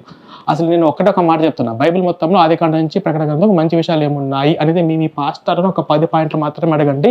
మీరు క్రాస్ క్వశ్చన్స్ అని ఏమీ వేయకుండా ఈ వీడియో చూస్తున్న ప్రతి ఒక్కరు కూడా ఒక వైట్ పేపర్ ఒక పెన్ను తీసుకుని వెళ్ళండి. ఈ పుస్తకం కూడా అవసరం లేదు, ఈ పుస్తకం కూడా పక్కన పెట్టేసేయండి. ఇలా వైట్ పేపర్ పెన్ను తీసుకొని మీ పాస్టర్ దగ్గరికి వెళ్ళి, పాస్టర్ గారు బైబిల్ మొత్తంలో ఆదికాండం నుంచి ప్రకటన గ్రంథం వరకు మంచి విషయాలు ఏమున్నాయి అని చెప్పేసి మొత్తం ఒక 2, 3, 4, 5 పాయింట్లు రాసుకోండి. పాస్టర్ గారు చెప్పిన ఈ 5 పాయింట్లు ఏవైతే ఉన్నాయో వాటిని క్రాస్ క్వశ్చన్స్ అన్ని వెయ్యొద్దు. ఈ 5 పాయింట్లు అయినా బైబిల్ మొత్తంలో మంచి విషయాలన్నీ తెలుసుకోండి. తెలుసుకున్న తర్వాత ఇవి కంపేర్ చేసుకోండి. స్వామి వివేకానంద చెప్పిన నీతి సూత్రాలు కావచ్చు, సుమతి శతకాల వేమన పద్యాలకు ఉన్నటువంటి భావం తాత్పర్యములను కంపేర్ చేయండి. ఏది మంచిది, ఏది సమాజానికి, ఏది యువతకు మంచిగా ఉందో అది మీరే తెలుసుకొని ఫాలో అవ్వండి. ముఖ్యంగా కొత్తగా హిందువులు ఎవరైతే ఉన్నారో మీరు బైబిల్ గురించి పూర్తిగా తెలియకుండా నిన్న మొన్న మధ్యలో మతం మారిన వాళ్ళు కానీ పాస్టల్ మాటలు నమ్మి చర్చికి వెళ్తున్న వాళ్ళు ఎవరైతే ఉన్నారో కంపల్సరీగా ఇది నా ఛానల్లో ఉంటుంది. నా పుస్తకాన్ని మీరు కన్సల్ట్ అవ్వండి. మా టీమ్మేట్స్ వాళ్ళు ఉన్నారు, వాళ్ళు మీకు ఎప్పుడైనా అప్డేట్ ఇస్తారు. ఇది తెప్పించుకొని చదివిన తర్వాత ఆలోచించి ఆ తర్వాత మీరు మంచి నిర్ణయం తీసుకునే వాళ్ళని చెప్పేసి మిమ్మల్ని కోరుకుంటున్నాను. అట్లాగే ఇటువంటి ఒక మంచి అవకాశం ఇచ్చినటువంటి ఐరా మీడియా ఛానల్ నాగేంద్ర గారికి మేము ప్రత్యేకంగా కృతజ్ఞతలు చెప్తున్నాము. Thank you so much. జై శ్రీరామ్, భారత్ మాతాకి జై. చూసారు కదండి, ఇప్పటి వరకు ఈ డిబేట్లో చాలా హెల్తీగానే ప్లాన్ చేసాము, కానీ అక్కడక్కడ కొంచెం రసభస కొంచెం జరిగింది. బట్ ఈవెన్ దో అసలు ఏం జరుగుతుంది అనేది మనం చూసుకుంటే అసలు బైబిల్ నిజంగా సువార్తకు సంబంధించిందా, అంటే సువార్త పరలోకానికి సంబంధించిందా, లేదా బైబిల్లో అసలు యేసు అనేవాళ్ళు లేడు, అసలు బైబిల్ అనేది భారత రాజ్యాంగానికి సంబంధంగా అసలు ఏది లేదు అని చెప్పి ప్రవీణ్ గారు మాట్లాడుతున్నారు. సో ఈ రెండింటి గురించి మీరు కమెంట్లో చెప్పండి, తప్పలేదు. బట్ మేము ఇలాంటి డిబేట్ మేము చేసినందుకు మేము కూడా చాలా వరకు మీకు ఉపయోగపడుతుందని మేము అనుకుంటున్నాం. చాలా థ్యాంక్స్. ఎనీవే, చూసిన ప్రతి ఒక్క ప్రేక్షకుడికి ఐరా మీడియా తరఫున థ్యాంక్ యూ సో మచ్.